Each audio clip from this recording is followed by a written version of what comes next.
ஆரம்பிச்சிடலாங்க. கிறிஸ்தேசுக்குள் மிகவும் பிரியமாயும் அன்பாயும் அழைக்கப்பட்ட அன்பிற்குரிய சகோதர சகோதரிகளே, உங்கள் யாவரும் கிறிஸ்தேசுக்கான அன்பின் வார்த்தையை கூட அந்த நேரத்தில் தெரிவித்துக்கொண்டு, நம்முடைய பிதாவாகிய தேவன் நம் வாழ்நாட்களிலே ஒரு நாளை கிருபை கொடுத்து பகல் முழுது நம்மை காத்து வழிநடத்தி இந்த ஒரு சாயங்கால வேளையிலும் நாம் சகோதரரும் சகோதரியுமாக கொண்டு வந்து அவருடைய வேதத்துள்ள மருத்துவமான காரியங்களை நாம் தியானிக்கும்படி நம்மை கூட்டி சேர்த்திருக்கிறார். இந்த மேலான கிருபைக்காக கூட மீண்டும் பிதாவாகிய தேவனுக்கு நம் ஆண்டவரும் ரட்சகருமாகிய இயேசு கிறிஸ்து மூலம் துதிகளையும் நன்றிகளையும் எடுத்துக்கொள்ளலாம். இன்றைய நாளுக்குரிய கூடைக்குள் நாம் கடந்து செல்லலாம். இந்த கூடைக்கு துவக்கமாக நம் ஜெபத்தோடு கூட இந்த கூடையை ஸ்டார்ட் பண்ணலாம். நம் யாவரும் ஜெபிப்போம். வானாதி வானங்களில் வீட்டிலிருந்து இந்த பூமியில் உள்ள உங்களுடைய பிள்ளைகளாக எங்களை நித்தமும் கண்ணோக்கி பார்த்து வழிநடத்துவது தான் அன்பின் உள்ள தோப்பினேன். இதோ அப்பா, கடந்த நேரங்களிலும் கூட எங்களை கண்ணை இம்மை காப்பது போல காத்து வழி நடத்தி இந்த ஒரு சாயங்கால வேலையிலும் கூட நாங்கள் சகோதரும் சகோதரியுமாக ஒன்று கூடி வந்து உங்கள் வேதத்தில் உள்ள மேலான காரியங்களை நாங்கள் தெரிந்து கொள்ளும்படி நீ கூட்டி சேர்த்திருப்பா. இந்த மேலான கிருபைக்காக கூட மீண்டுமாக எங்கள் ஆண்டவர் இயேசு கிறிஸ்து மூலம் துதிகளையும் நன்றிகளையும் எடுத்துக்கொள்ளுங்கப்பா. இதோ அப்பா, அனுதினமும் எங்களுக்கு சத்திய படத்தை தடையில்லாமல் கொடுத்து இருப்பா. இந்த ஒரு கிருபைக்காக கூட மீண்டுமாக எங்கள் ஆண்டவர் இயேசு கிறிஸ்து மூலம் துதிகளையும் நன்றிகளையும் ஏற்றுக்கொள்ளும். ஒவ்வொரு நாளும் நாங்கள் கற்றுக்கொண்டு கூட ஒவ்வொரு பாடங்களையும் எங்கள் மனதிலே நாங்கள் விதித்து கொண்டு அதுக்கேற்ற பிரகாரம் எங்கள் வாழ்க்கையிலே நாங்கள் ஜீவிக்க தேவையான ஞானத்தையும் பரிசுத்தாயும் கூட அதிகமாக தந்து ஆசீர்வாதத்தோப்பா. ஒவ்வொரு நாளும் உங்களுடைய தெரிந்து கொள்வதையும் அழைப்பையும் உறுதிப்படுத்திக் கொள்ளும்படியாக ஒவ்வொரு நாளும் எங்களுடைய வாழ்க்கையில் புது சிருஷ்டிகளாக நாங்கள் வாழ்ந்து வர நீ தான் எங்களுக்கு ஒவ்வொருத்தரும் தேவையான ஞானத்தை அதிகமாக தந்து ஆசீர்வாதத்தை வந்திருக்கோம்ப்பா. இந்த ஒரு கூடியை கூட ஒரு பார்த்து வைக்கிறோம்ப்பா. இந்த கூடியை ஆரம்பம் முதல் முடிவு வரைந்தும் உமது திவ்ய பிரசன்னம் எங்கள் அனைவரோடும் இருந்து ஆசீர்வாதத்தை வழிநடத்த வேண்டுமாய் எங்கள் கர்த்தரும் அருமை இரட்சகரும் மனுக்குலத்தின் மீட்பெருமாக எங்கள் ஆண்டவர் இயேசு கிறிஸ்துவின் வெளியேறப்பட்ட நாமத்தில் இந்த ஒரு சிறிய மன்றாட்டை தாழ்மையாக இருக்கிற நல்ல பிதாவே. இன்றைய நாளும் கூட சத்திய பாடத்தை தியானிக்க இருக்கின்றோம். அந்த பாடத்தோட தலைப்பு என்னன்னு பார்த்தீங்கன்னா, கடைசியான 7 வாதைகள். கடைசியான 7 வாதைகள் அப்படிங்கிற ஒரு தலைப்பின் கீழே முதல் பாகமாக நம்முடைய அன்பு சகோதரர் ஜேம்ஸ் பாஸ்கர் அவர்கள் வந்து நம்முடைய தூது கொடுக்கும்படி சபையின் சார்பாக அவரை அன்புடன் அழைக்கிறோம்.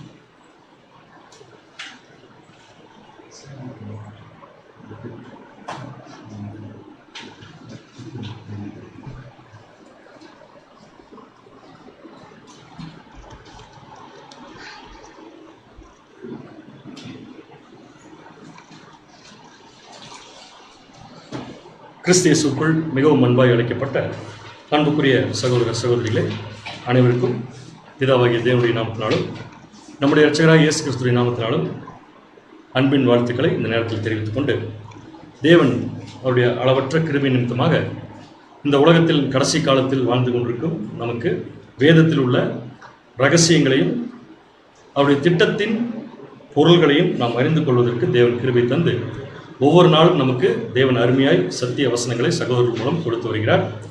இந்த ஒரு நாளிலும் கூட மீண்டுமாக தேவனுக்கு கிறிஸ்துவின் மூலம் நன்றி தெரிவித்துக் கொண்டு இன்றைய நாளுக்குரிய வேத பாடத்திற்குள் கடந்து செல்லலாம். பாடத்துடைய தலைப்பு ஏற்கனவே சகோதரர் சொல்லிட்டாரு, கடைசியான 7 வாதைகள். இது ஒரே வாரத்தில் முடியக்கூடிய விஷயம் அல்ல. இதை பற்றி நம்ம ஒரு சில வாரங்கள் நம்ம படிக்க போகிறோம். அது எத்தனை வாரம் அப்படிங்கிறத பற்றி கூட பின்னாடி எப்படி போகுது அப்படிங்கிறத வச்சு நம்ம முடிவு பண்ணலாம். இப்போ இந்த கடைசியான 7 வாதைகள் அப்படிங்கிற சப்ஜெக்டுடைய முதல் பாகத்தை இப்போ நம்ம ஆரம்பிக்க போகிறோம். இந்த பேர் சொன்ன உடனே நமக்கு என்ன ஞாபகம் வருது?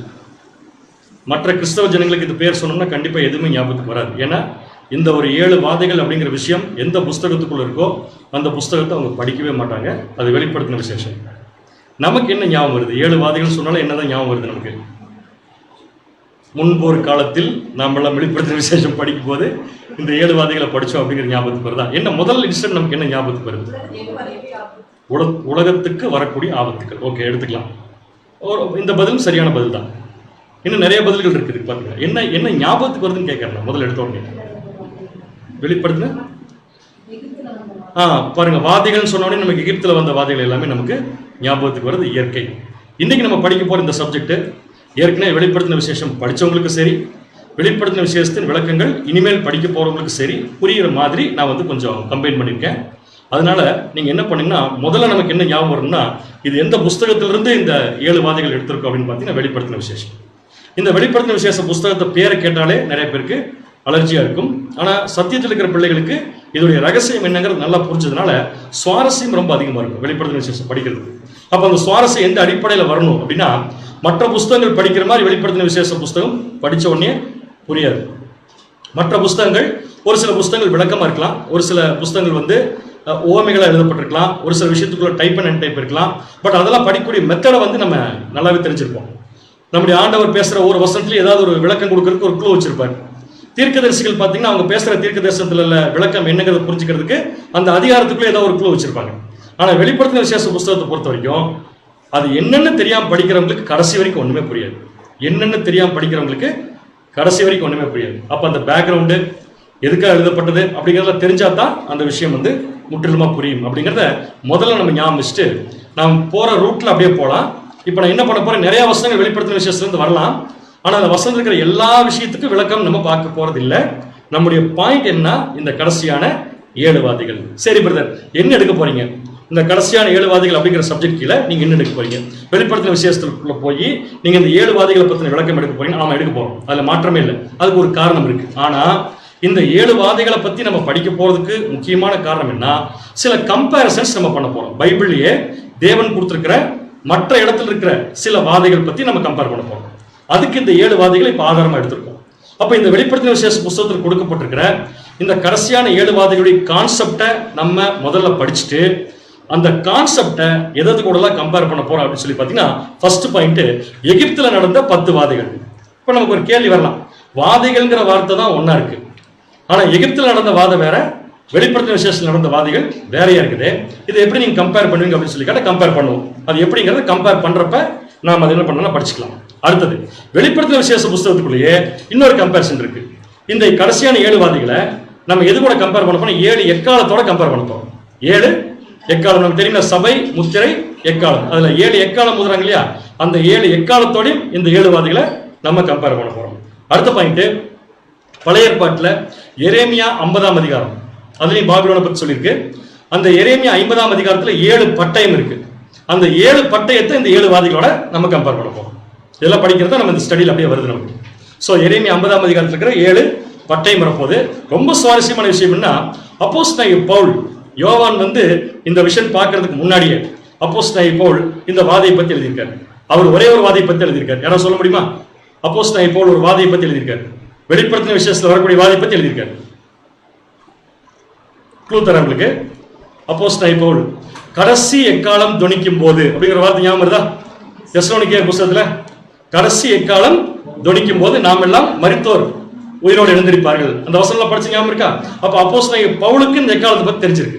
அவர் பாருங்க, உயிர்த்தெழுதல் விஷயத்தை கம்பேர் பண்றப்ப ஒரு கடைசி எக்காலத்தை கொண்டு வரார். அந்த எக்காலமும் எதோட சம்பந்தப்பட்ட விஷயம் பாத்தீங்கன்னா, நம்ம படிக்க போற வெளிப்படுத்தின விசேஷத்தில் இருக்கக்கூடிய 7 வாதிகளுக்குள் இருக்கிற 7 எக்காலத்துக்குள் இருக்கிற ஒரு சவுண்டை பத்தி நம்ம படிப்போம். சரிங்களா?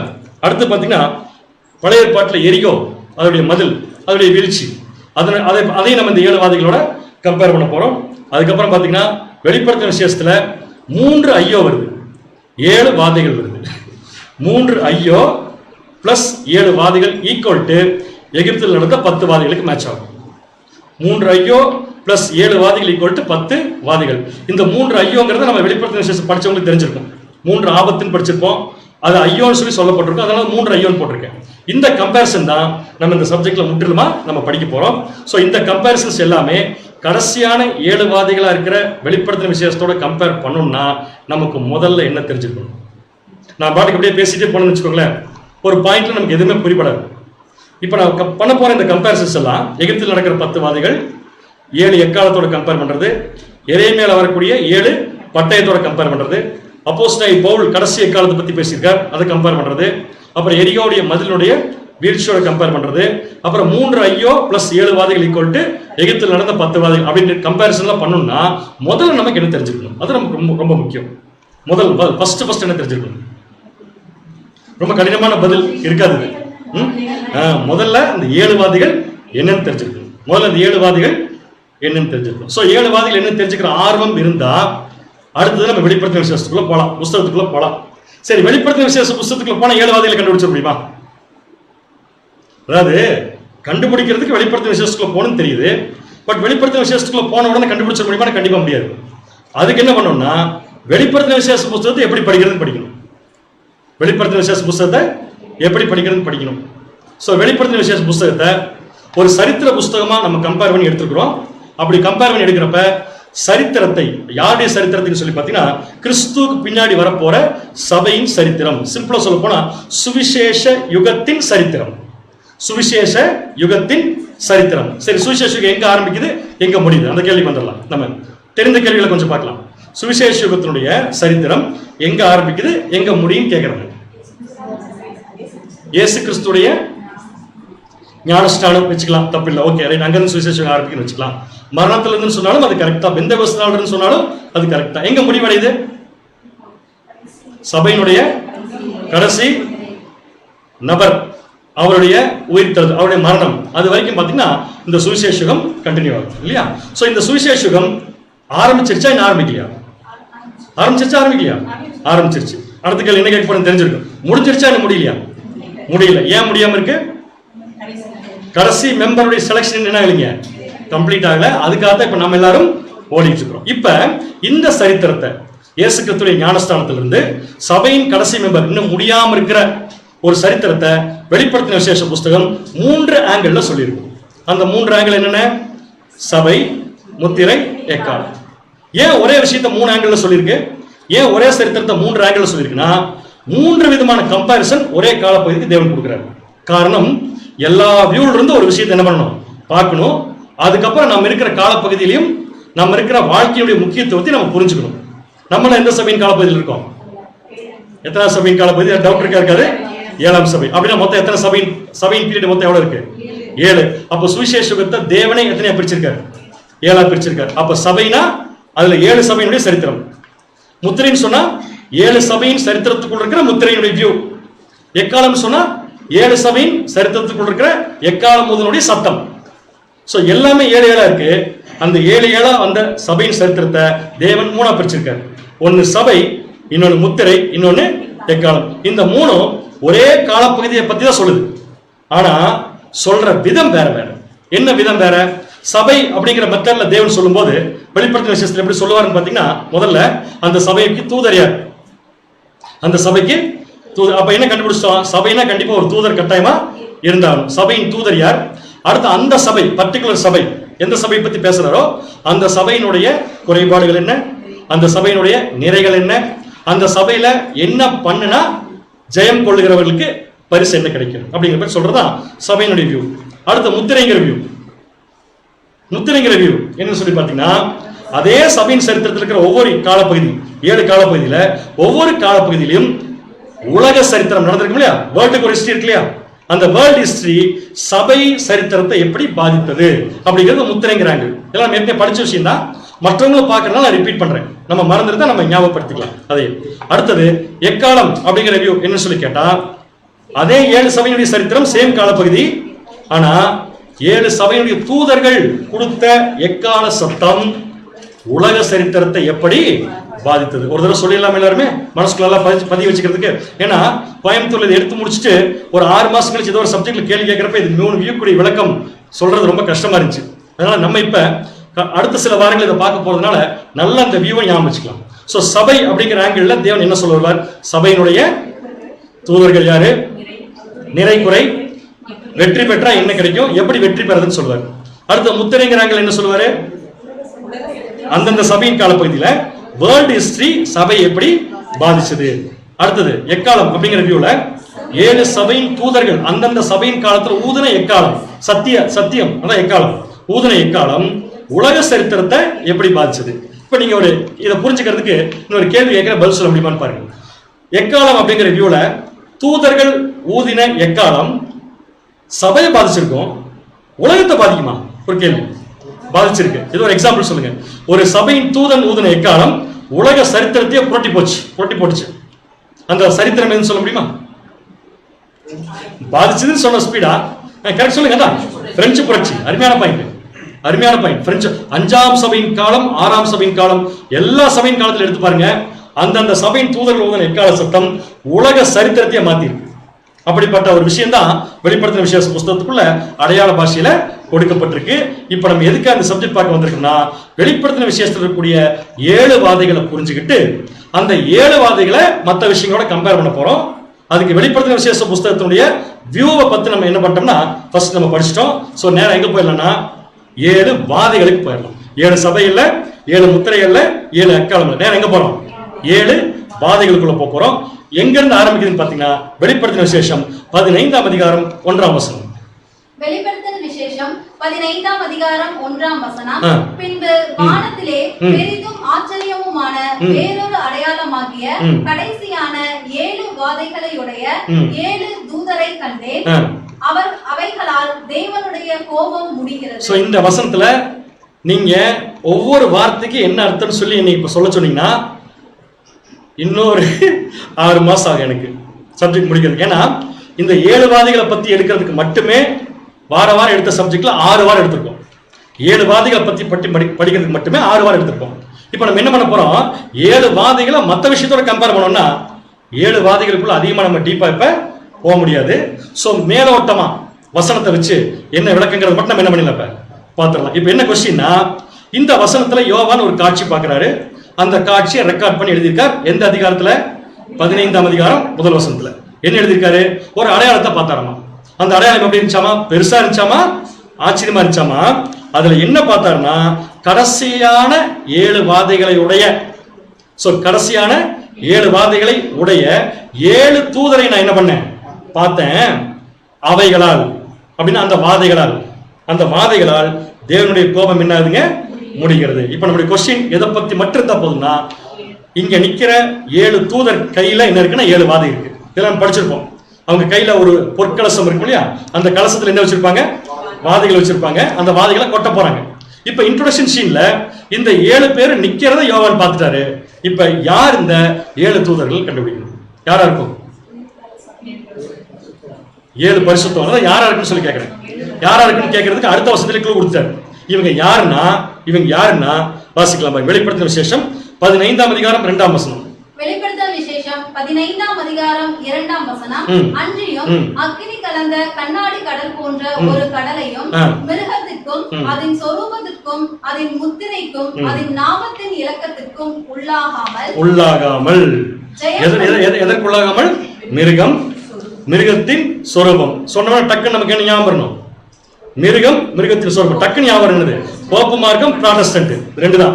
இந்த 2ஐயும் வணங்காமல், அவங்களுக்கு உள்ள போகாம, அதான் மீனிங். அவங்களுக்கு ஒரு நம்பர் இருக்கு. நம்பர் என்னங்க? 666. அந்த நாமத்தின் முத்திரைக்கும் லக்கத்திற்கும் உள்ளாகாமல் ஜெயம் கொண்டவர்கள். ஜெயம் கொண்டவர்கள் எத்தனை சபையில இருந்து வருவாங்க? 7 சபை. புரியுது இல்லையா? சோ 7 சபையில இருந்துமே யார் வருவாங்க? ஜெயம் கொண்டவர்கள் வருவார்கள். அந்த ஜெயம் கொண்டவர்கள் நிக்கிறாங்க. அப்படின்னா கண்டிப்பா இந்த 7 தூதர்களும் யாராத்தான் இருக்கிறதுக்கு வாய்ப்பு இருக்கு? 7 சபையின் காலத்துல வாழ்ந்து ஜெயம் கொண்டவர்களா இருக்கும். கரெக்டா? எதை ஜெயிச்சிருக்கணுங்க? அந்த சபையின் காலத்திலையும் சரி, தேவன் சொன்ன எல்லா சட்டத்திட்டங்களுக்கு கீழ்ப்படிச்சிருக்கணும். அதோட முக்கியம், அவங்க மிருகத்தையும் சொரூபத்தையும் வணங்காமலும் அவருடைய முத்திரையை தரிக்காமலும், அதுக்கு ஒரு நாமம் இருக்கு, அந்த நாமத்துக்கு அவங்க உள்ளாகாமலும் இருக்கிற அந்த 7 பேர் தான் இப்ப எங்க பண்ணிருக்காங்கன்னா நின்று இருக்கிறத யோவான் பார்க்கிறார். சோ இந்த 7 பேர் யாரா இருக்குன்னு பாத்தீங்கன்னா 7 சபையினுடைய தூதர்கள். அவங்க பேர் தெரியுமா நமக்கு? மடமடன்னு சொல்லிடுவோம் இல்லையா? அங்க ஏற்கனவே போட்டாச்சு, அதனால சொல்லிடலாம் மடமடன்னு. யார் யாரு? பவுல், யோவான், Arius, Peter Waldo, John Wycliffe, Martin Luther, அப்புறம் நம்முடைய மூத்த சகோதரராகிய சார்லஸ் டேஸ் ரசல். இல்லையா? ஒவ்வொரு சபையின் காலப்பகுதி, அதுக்கு ஒவ்வொரு காலம். கிபி 33 ஆரம்பிச்சு அதுக்கப்புறம் எங்க வரைக்கும் முடியும் பாத்தீங்கன்னா 1874 7ஆம் சபையின் காலம் ஆரம்பிச்சு இன்னும் 7ஆம் சபையின் காலம் முடியல. ஏன்னா சுவிசேஷகம் முடியல. ஏன் சுவிசேஷகம் முடியல? நாம இன்னும் முடியல. அதனால என்ன இருக்குன்னு பாத்தீங்கன்னா இன்னும் அந்த காலப்பகுதி எக்ஸ்டெண்ட் ஆகி போயிட்டு இருக்கு. கிளியரா உங்களுக்கு? சோ இந்த 7 பேர் தான் அங்க நின்றுக்கணும் அப்படிங்கறத நான் சொல்றேன். ஏன்னா இந்த 7 பேருக்கும் நம்ம படிச்ச குவாலிஃபிகேஷன் மேட்ச் ஆகும். என்ன குவாலிஃபிகேஷன்? மிருகத்தை வணங்கல, அதன் சொரூபத்தை வணங்கல, ஜெயிச்சிருக்காங்க. கண்டிப்பா ஜெயிச்சிருப்பாங்கன்னு நம்ம சொல்ற இந்த 7 பேரும் அங்க நிக்கலாம். ஏன்னு கேட்டா இது சபையின் இண்டிவிஜுவல் காலத்துல, ஒவ்வொரு சபையின் காலத்துல ஒவ்வொரு சபைக்கும் சத்திய வெளிச்சத்தை கொடுத்தவங்க தான் இவங்க எல்லாரும். அப்ப கண்டிப்பா இவங்க எங்க நின்றுக்கிறதுக்கு வாய்ப்புகள் இருக்கு. இவங்க வேற யாரும் இல்ல, நம்ம படிச்ச மாதிரி அவங்களுடைய பிக்சர்ஸ் சிலதெல்லாம் உண்மையா இருக்கலாம், சிலதெல்லாம் இன்டர்நெட்ல நம்ம எடுத்துக்கிறோம். இந்த 7 தூதர்கள் தான் அங்க இப்ப நின்று இருக்காங்க. இப்ப நம்மளுடைய மைண்ட் எங்க போனா இந்த 7 தூதர் எங்க நின்று இருக்காங்க? பூமியிலயா பரலோகத்திலயா? பூமியிலயா பரலோகத்திலும் கேட்கிறேன். பரலோகத்துல. Super point, correct. எங்க நிக்கிறாங்க? அப்படின்னு இவங்க என்ன ஸ்டேஜுக்கு போயிட்டாங்க? 7 பேருமே மகிமை அடைச்சிட்டாங்க. அப்ப 7 பேருமே இப்ப எங்க இல்ல? பூமியில இல்ல, எங்க போயிட்டாங்க இப்ப? அப்படின்னா இவங்க என்ன ஆகி பரலோகத்துக்கு போயிடணும்? முதல்ல மரிச்சிருப்பாங்க. எப்ப மரிச்சிருப்பாங்க? அந்தந்த சபையின் காலத்துல அவங்க மரிச்சிருப்பாங்க. அப்புறம் அந்தந்த சபையின் காலத்துல உயிர் தந்திருப்பாங்க. கரெக்டா? கிடையாது, கிடையாது. எப்ப உயிர் தந்திருப்பாங்க? இயேசு கிறிஸ்து 2ஆம் வருகையில வந்து உயிர் தெழுப்பின உடனே முதல்ல இவங்க என்ன பண்ணிருக்கலாம்? எந்திரிச்சிருக்கலாம். எந்திரிச்சிருக்கிறவங்க தான் அங்க போய் நிக்கிறதா இப்ப யார் பாக்குறாங்கன்னு சொல்லி பாத்தீங்கன்னா அப்போஸ்தலனாகிய யோவான் என்ன பண்றாருன்னு நான் பாக்குறேன். அடுத்தது, இவங்க எதுக்காக நிக்கிறாங்க? எதுக்காக நிக்கிறாங்க? கையில ஒரு வாதை வச்சிருக்காங்க. அந்த வாதை என்ன பண்ண போறாங்க? ஊத்த போறாங்க. அந்த வாதை இவங்க ஊத்திட்டாங்கன்னா தேவனுடைய கோபம் என்ன ஆயிரும்? முடிஞ்சிடும். அப்படி என்ன வேலை செய்ய போறாங்க? என்ன வேலை செய்ய போறாங்க? இவங்க என்ன வேலை செய்ய போறாங்கன்னு வெளிப்படுத்தின விஷயத்துல கண்டுபிடிக்கிறது தான் அடையாள பாஷைகள்ல தேவன் சொல்லிடுவார். இப்ப நம்ம ஏற்கனவே படிச்சோம் இல்லையா? இவங்க யாருன்னு கண்டுபிடிக்கிறதுக்கு ஒரு க்ளூ 15:2 அதுலயே பாருங்க இவங்க என்ன வேலை பண்ண போறாங்கிறது அதுக்குள்ள இருக்கு. மறுபடியும் வாசிங்க வசனத்தை. வெளிப்படுத்தின விசேஷம் 15ஆம் அதிகாரம் 2ஆம் வசனம். வெளிப்படுத்தின விசேஷம் 15ஆம் அதிகாரம் 2ஆம் வசனம். அன்றியும் அக்கினி கலந்த கண்ணாடி கடல் போன்ற ஒரு கடலையும். அக்கினி கலந்த கண்ணாடி கடல் ஞாபகம் இருக்கணும். எங்க வருது வெளிப்படுத்தின விசேஷத்துல? வரும் வரும். ஓகே, அடுத்தது. மிருகத்துக்கும் அதன் சொரூபத்துக்கும் அதன் முத்திரைக்கும் அதன் நாமத்தின் இலக்கத்துக்கும் உள்ளாகாமல் ஜெயம் கொண்டவர்கள் தேவ சுரமண்டலங்களை பிடித்துக்கொண்டு அந்த கண்ணாடி கடல் அருகே நிற்கிறதையும் கண்டேன். கண்ணாடி கடல் அருகே நிற்கிறதையும் கண்டேன். இப்ப நல்லா கவனிச்சுக்கோங்க. என்ன வேலை செய்ய போறாங்கன்னு நான் கேட்கிற கேள்வி எடுத்து நீங்க பதில் சொல்லிடலாம். எங்க நிக்கிறாங்க? கண்ணாடி பரலோகம். எங்க நிக்கிறாங்க? கண்ணாடி கடலுக்கு பக்கத்துல. கண்ணாடி கடலுக்கு பக்கத்துல நின்னாலே இந்த வேலை தான் செய்ய போறாங்கன்னு அர்த்தம். அது மட்டும் இல்ல, கண்ணாடி கடலுக்கு பக்கத்துல கையில என்ன வச்சிருக்காங்க? செம்பா வாதை வச்சிருக்காங்க. சோ வாதை என்ன பண்ண போறாங்க? இவங்க கொட்ட போறாங்க. வாதையை கொட்டுறதுனால அந்த வேலை செய்ய போறாங்கன்னு அர்த்தம். வெளிப்படுத்தின விஷய ஸ்டைல்ல பார்க்கும்போது வாதை, கண்ணாடி கடல், அருவாள், பொற்கலசம் இதெல்லாம் வச்சு நிக்கிறாங்கன்னா, இதுக்கு பக்கத்தில் நிக்கிறாங்கன்னா இதெல்லாம் எதை குறிக்கும் அப்படின்னு சொல்லி பாத்தீங்கன்னா நியாய தீர்ப்பு கருவிகள், டூல் ஃபார் ஜட்ஜ்மெண்ட் அர்த்தம். அப்ப இந்த 7 பேருமே நிக்கிற இடத்தையும் இவங்க வாழ்ந்த வாழ்க்கையை வச்சு பார்க்கும்போது என்ன பண்ண போறாங்க? நெக்ஸ்ட் நியாய தீர்ப்பு கொடுக்க போறாங்க. அதனால தேவன் எங்க நிக்கிறாங்கிறது காமிக்கிறாரு, என்ன கண்டிஷன்ல நிக்கிறாங்கிறது காமிக்கிறாரு. இப்ப புரிஞ்சவங்களுக்கு மாம்சத்தில் இருக்கிற சபை நியாயம் தீர்க்க முடியுமா? கண்டிப்பா முடியாது. அப்ப இவங்க நியாயம் தீர்க்கிறாங்கன்னா கண்டிப்பா என்ன கண்டிஷன் போயிருக்கணும்? மகிமை. ஆனா என்ன ஆச்சரியம் தெரியுங்களா? இந்த 7 தூதர்களும் மாம்சத்தில் இருக்கிறப்ப வேலை செஞ்சிருக்காங்க, மகிமையில் இருக்கிறப்பையும் வேலை செஞ்சிருக்காங்க. ஆனா செய்யற வேலை ஒண்ணுதான். பார்க்கலாம் எப்படின்ட்டு. முதல்ல இந்த 7 தூதரை கண்டேன்னு சொல்றாரு இல்லையா? இந்த 7 தூதரும் ஏற்கனவே எக்காலம் ஊதியிருக்காங்க. ஏற்கனவே எக்காலம் ஊதியிருக்காங்க. இப்ப வாதைகளை ஊத்த போறாங்க. நான் சொல்ற வார்த்தையை நல்லா கவனிச்சுக்கோங்க. ஏற்கனவே என்ன ஊத்திருக்காங்க? ஏற்கனவே ஊத்திருக்காங்க இல்ல, ஊதிருக்காங்கன்னா எக்காலம், ட்ரம்பட் சவுண்ட் கொடுத்திருக்காங்க அந்தந்த சபையின் காலத்துல. இப்ப என்ன பண்ண போறாங்க? வாதைகளை ஊத்த போறாங்க. புரியுது உங்களுக்கு? இப்ப கொஸ்டின், எக்காலம் எப்ப ஊதுனாங்க? வாதைகள் எப்ப செய்ய போறாங்க? எக்காலம் இந்த 7 பேரும் மாம்சத்தில் இருக்கிறப்ப ஊதுனாங்க.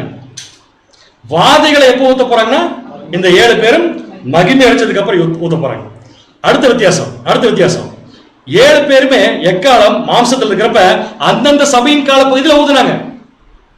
அதே 7 பேரும் வாதைகளை மகிமை அடைச்சதுக்கு அப்புறம் எப்ப ஊத்த போறாங்க? 7ஆம் சபையின் காலம். அப்படின்னு என்ன புரிஞ்சுக்கலாம்? எக்காலம் ஊதுனது அந்தந்த சபையின் காலத்துல மாம்சத்துல. ஆனா வாதைகளை ஊத்த போறது எப்படின்னு சொல்லி கேட்டீங்கன்னா 7ஆம் கால சபையில் மட்டும்தான். அப்ப 7 வாதைகளையும் இந்த 7 தூதரும் ஊத்த போறது எந்த காலப்பகுதி? 7ஆம் சபையின் காலம் பகுதி. அப்படின்னா எந்த வருஷத்துல இருந்து ஆரம்பிக்கிறதுக்கு வாய்ப்பு இருக்கு? ஆரம்பிக்கிறதுக்கு வாய்ப்பு இருக்குன்னு தான் கேட்கிறேன். அந்த வருஷத்தை நான் சொல்ல வரல. எந்த வருஷம் ஆரம்பிக்கிறதுக்கு வாய்ப்பு இருக்கு? 1874ல இந்த ப்ராசஸ் ஆரம்பிக்கிறதுக்கு சிக்னல் கிடைக்குது. ப்ராசஸ் ஆரம்பிச்சிச்சு நான் சொல்ல மாட்டேன். ஏன் யாராவது கண்டுபிடிச்சா சொல்லுங்க பாட்டு. எத்தனை பேர் நிக்கிறாங்க? இல்ல எத்தனை தூதர் நின்னாங்க? எல்லாருமே மகிமை அடைச்சிட்டாங்கல்ல? 1874 ஒரு தூதர் மகிமை அடையலையே. யாரு? சோ அப்ப என்ன புரிஞ்சுக்கணும்? இன்னும் கொஞ்சம் டீப்பா போல இருக்குல்ல. இப்ப கொஸ்டின், வாதைகள் எப்பொழுது ஆரம்பிக்கும்? அதாவது பாத்திரத்தில் இருக்கிற பாத்திரத்தானே பொற்கலசத்தில் இருக்கிற கோபத்தை எப்ப ஊத்த போறான்னு கேட்கிற 7 பேர். 7 பேர் எப்ப ஊத்தோம்னா கட்டாயமா 1878ல உயிர் தெழுந்ததுக்கு அப்புறமா இல்ல, 1870க்கு அப்புறமா இருக்கலாம். நாட் 1878. கரெக்டா? 1878ல இவங்க வாதைகளை ஊத்த ஆரம்பிச்சிருக்க மாட்டாங்க. ஏன் மாட்டாங்க? 1878ல ஒரு தூதன் எங்க இருக்காருன்னா பூமியில இருக்காரு. யாரு? 7ஆம் சபையின் தூதன். அப்படின்னா 1874 சிறப்பம்சம் என்ன? இந்த பிக்சர் பாருங்க. மேல இருக்கிற ட்ரம்பட், கீழே இருக்கிறது கோபாக்கினின் பாத்திரம். மேல இருக்கிற ட்ரம்பட்டை 1874 ஒருத்தர் ஊதுறாரு. யார் ஊதுனது? 7ஆம் தூதன் எக்காலம். சோ 7ஆம் தூதன் எக்காலம் ஊதுனது எந்த வருஷம்? 1874. அப்ப வாதம் ஆரம்பிச்சிருக்குமா? கண்டிப்பா. ஆனா 7ஆம் சபையில வாதம் ஆரம்பிக்குது. 7மே நடக்கிறது 7ஆம் சபையில, நாட் 1874. அப்படின்னா 7ஆம் சபையில 7ஆம் எக்காலம் 7ஆம் தூதன் ஊதி கொஞ்ச நாள் கழிச்சு தான் 7 வாதைகள் ஊற்றப்பட்டிருக்கு. அந்த கொஞ்ச நாள் ஈக்குவல் டு சம் டைம். இந்த சார்ட் புரியுதா பாருங்க. 1874ல 7ஆம் தூதன் எக்காலம் ஊதினார். அவர் இன்னும் மறிக்கவே இல்லை. அப்ப அவர் மறிச்சு மகிமை அடைஞ்சதுக்கு அப்புறம் தான் வாதை ஊத்தணும். ஏன்னா 7 பேர் நிக்கிறாங்க. அப்படின்னா வாதைகள் ஊத்தப்படுறதுக்கும் 7ஆம் தூதன் எக்காலம் ஊதுறதுக்கு ஒரு கேப் இருக்கு 7ஆம் சபையின் காலத்துல. அந்த gap equal to some time. அந்த கேப் எவ்வளவு கண்டுபிடிக்கலாமா? கண்டுபிடிக்கலாமா வேண்டாமா? விட்டுறலாமா? எதுக்கு இந்த கேப்? 7ஆம் தூதன் என்ன எக்காலம் ஊதினார்? முதல்ல வாசிங்க. 7ஆம் தூதன் என்ன எக்காலம் ஊதினார்னா வாசிங்க. வெளிப்படுத்தின விசேஷம் 18ஆம் அதிகாரம் 4ஆம் வசனம். பின்பு வேறொரு சத்தம் வானத்திலிருந்து உண்டாக கேட்டேன். எக்கால சத்தம் வானத்திலிருந்து உண்டாக கேட்டேன். அது என் ஜனங்களே நீங்கள் அவளுடைய பாவங்களுக்கு உடன்படாமலும், பாபிலோன் அவளுடைய பாவங்களுக்கு உடன்படாமலும், அவளுக்கு நேரிடும் வாதைகளில் அகப்படாமலும் இருக்கும்படிக்கு அவளை விட்டு வெளியே வாருங்கள். இது எந்த தூதன் கொடுத்த எக்கால சத்தம்? 7ஆம் தூதன். எந்த வருஷம்? 1874 வச்சுக்கலாம். 1874ல அவளை விட்டு வெளியே வாங்கன்னு சொன்ன உடனே எல்லாருமே வெளியே விட்டாங்களா? அப்ப பாபிலோன் அழிக்கப்படணும்னா கண்டிப்பா அதை விட்டு அவருடைய பிள்ளைகள் என்ன அனுப்ப வெளியே வரணும். அது 1874 வரதுக்கு வாய்ப்பு இல்லை. 1874 வெளியே வாங்க அழைப்பு கொடுக்கப்பட்டுச்சு. அதுல இருந்து ஒரு சம் டைம் எடுத்து அதுக்கப்புறம் தான் 7 வாதைகள் என்ன பண்ணப்படும்னா ஊற்றப்படும். நீங்க சொல்லுங்க பார்க்கலாம், தேவனுடைய பிள்ளைகள் பாபிலோன் இருக்கிறப்ப வாதைகள் ஊற்றப்படுமா? கட்டாயமே கிடையாது. அவளை விட்டு என்ன பண்ணணும்? அப்ப அவளை விட்டு வெளியே வரதுக்கு என்ன டைம் எடுக்கும்? Some time. அந்த சம் டைம் எவ்வளவு வருஷம் கண்டுபிடிக்க முடியுமா? 7ஆம் சபையின் காலம் ஆரம்பிச்சு 7 வாதிகள்ல முதல் வாதி ஊற்றப்படுற வரைக்கும் இருக்கிற காலப்பகுதியை ஓரளவுக்கு கணிக்கலாம். ஓரளவுக்கு கணிக்கலாம். அடுத்த சாப்டர் நான் போடுறேன், அதை நீங்க கிளியரா பாருங்க. எப்படி கணிக்கலாம்னா, பிகினிங் ஆஃப் த பிளேக்ஸ், வாதைகளின் ஆரம்பம் அப்படின்னு போட்டு சம் டைம் ஒன்று போட்டேன். இந்த some time equal to X என கொள்கை. Some time equal to X, அதான் எனக்கு கண்டுபிடிக்க போற விஷயம். ஸோ இந்த சம் டைம் எப்ப பிகினிங் ஆகிறதுக்கு வாய்ப்பு இருக்கு அப்படின்னு சொல்லி பார்த்தீங்கன்னா 1874. ஏதாவது டவுட் இருக்கா? So 1874 plus some time equal to எப்ப முதல் வாதி ஊத்துனாங்க? 1874 plus some time equal to எப்ப முதல் வாதை ஊற்றப்பட்டுச்சு. இப்ப 3 பாயிண்ட் கீழே போட்டிருக்கேன், அதுக்கு நீங்க வருஷம் சொல்லணும். 1874 அப்புறம் நடந்த 3 விஷயம். 7ஆம் தூதன் எக்காலம் ஆரம்பமானது எந்த வருஷம்? எப்பங்க? 74. சபை மகிமை அடைதல் ஆரம்பம் 1878. வாதைகள் ஆரம்பம் அதான் கண்டுபிடிக்க போறோம். இப்போதைக்கு அதுக்கு ஒரு விடை சொல்றேன், எப்படிங்கிற அடுத்த வருஷத்துல எக்ஸ்பிளைன் பண்றேன். 1914. So 1874 plus sometime equal to 1914 னா sometime equal to what? ரொம்ப கஷ்டமான கேள்வி இல்ல? 1874 plus sometime equal to 1914 னா sometime equal to what? For approximately 40 வருஷம். 7ஆம் சபை ஆரம்பிச்சு approximately 40 வருஷத்துக்கு அப்புறம் தான் இந்த விஷயம் என்ன இருக்கணும் நடந்திருக்கு. இப்ப சில பேருக்கு டவுட் இன்னும் வரணும், பார்க்கலாம் யாருக்கு வருதுன்னு பார்க்கலாம் அந்த டவுட். நான் 1916 நீங்களே கேட்டுக்கிறீங்க, சரி சரிட்டு.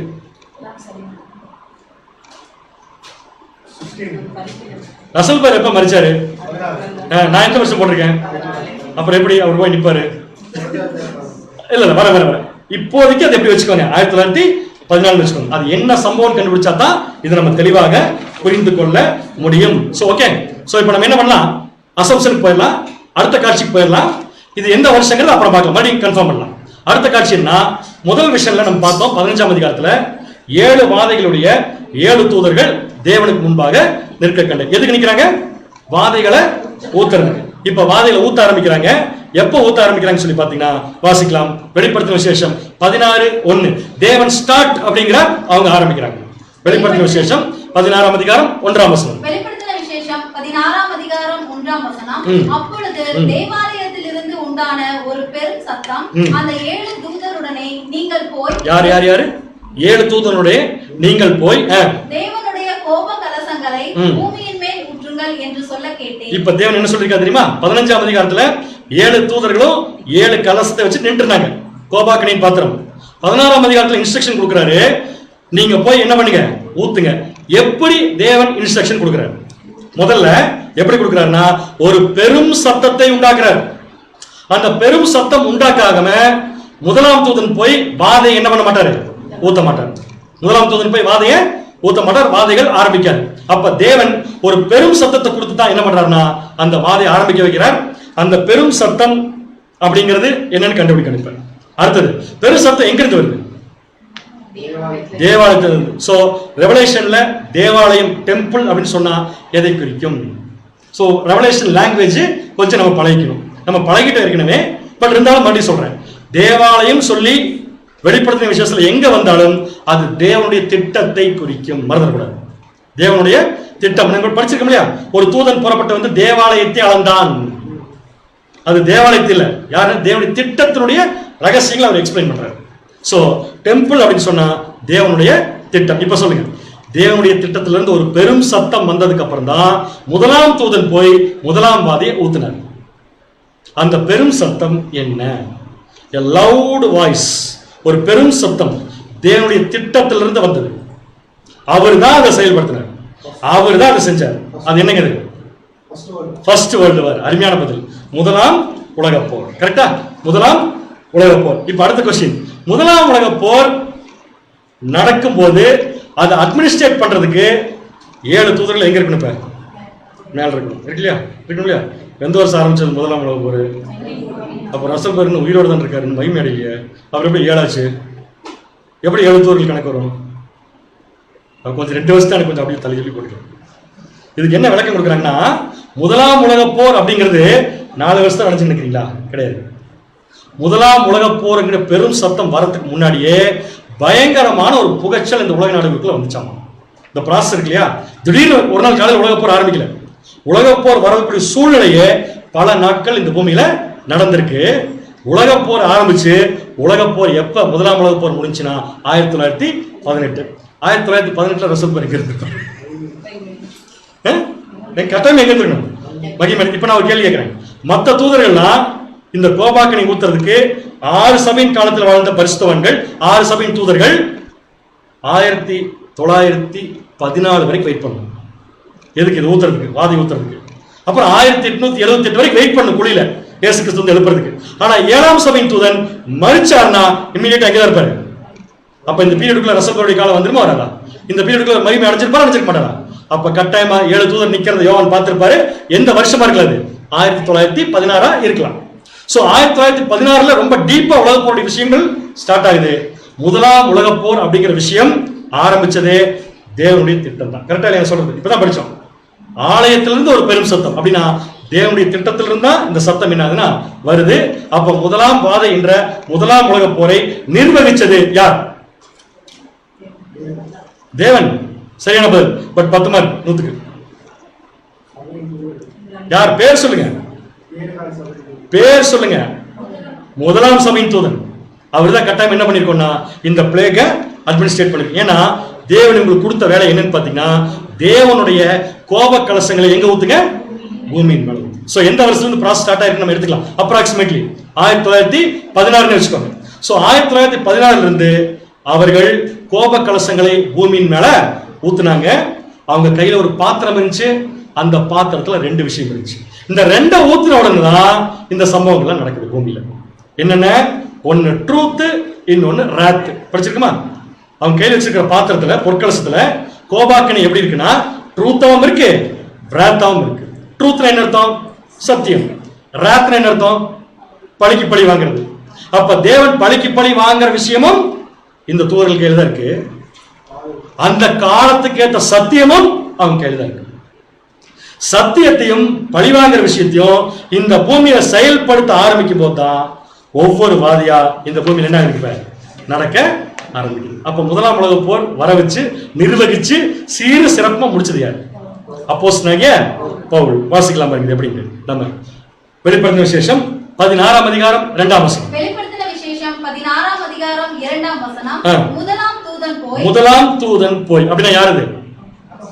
அப்போஸ்தலனாகிய பவுல். சோ முதலாம் தூதன் போய் தன் கலசத்தில் உள்ளதை, அவர் கலசம் இருக்கு இல்லையா, ட்ரூத்தும் இருக்கு ராத்தம் இருக்கு, தன் கலசத்தில் உள்ளதை பூமியின் மேல் ஊற்றினான். எங்க ஊத்துனாரு?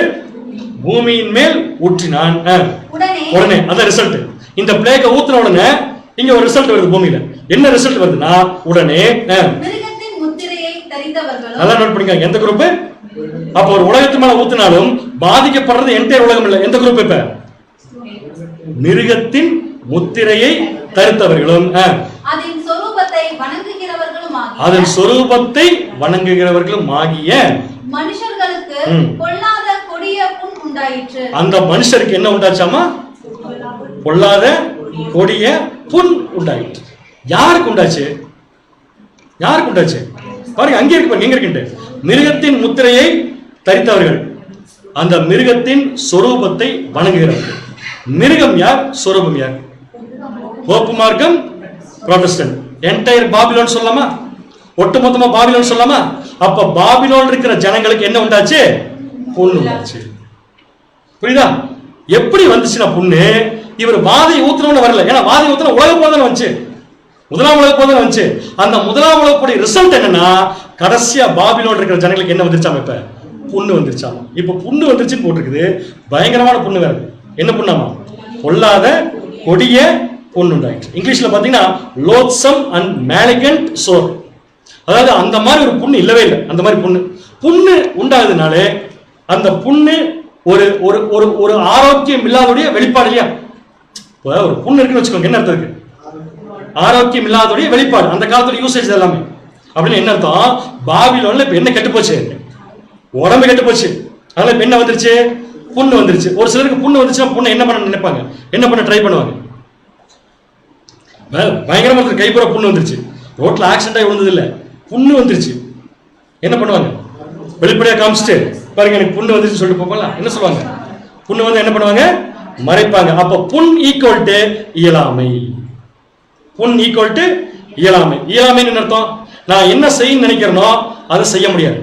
இன்னும் சொல்ல போனா நான் என்ன செஞ்சுட்டு இருக்கிறனோ அது இனிமேல் என்னால செய்ய முடியாது. இப்ப யார் செய்ய முடியாம போச்சு? பாபிலோன். ஏன் செய்ய முடியாம போச்சுன்னா முதலாம் உலக போர் இந்த பூமியில நடந்த உடனே அந்த முதலாம் உலக போருக்கு அப்புறமா உலக நாடுகள் எல்லாமே இன்ஸ்டெபிலிட்டிக்குள்ள போயிட்டாங்க. முதலாம் உலக பத்தி உலக போற நிறுத்தம் எதிரெதிரே ரெண்டு பக்கம் நாடுகள். இந்த ரெண்டு நாடுகளை சண்டை போடுறப்ப ரெண்டு நாட்டிலையுமே கட்டாயம் என்ன வரும்னு சொல்லி பாத்தீங்கன்னா வறுமை டெஃபினட்டா வரும், பஞ்சம் வரும் இல்லையா, சமுதாய சீர்கேடு வரும்.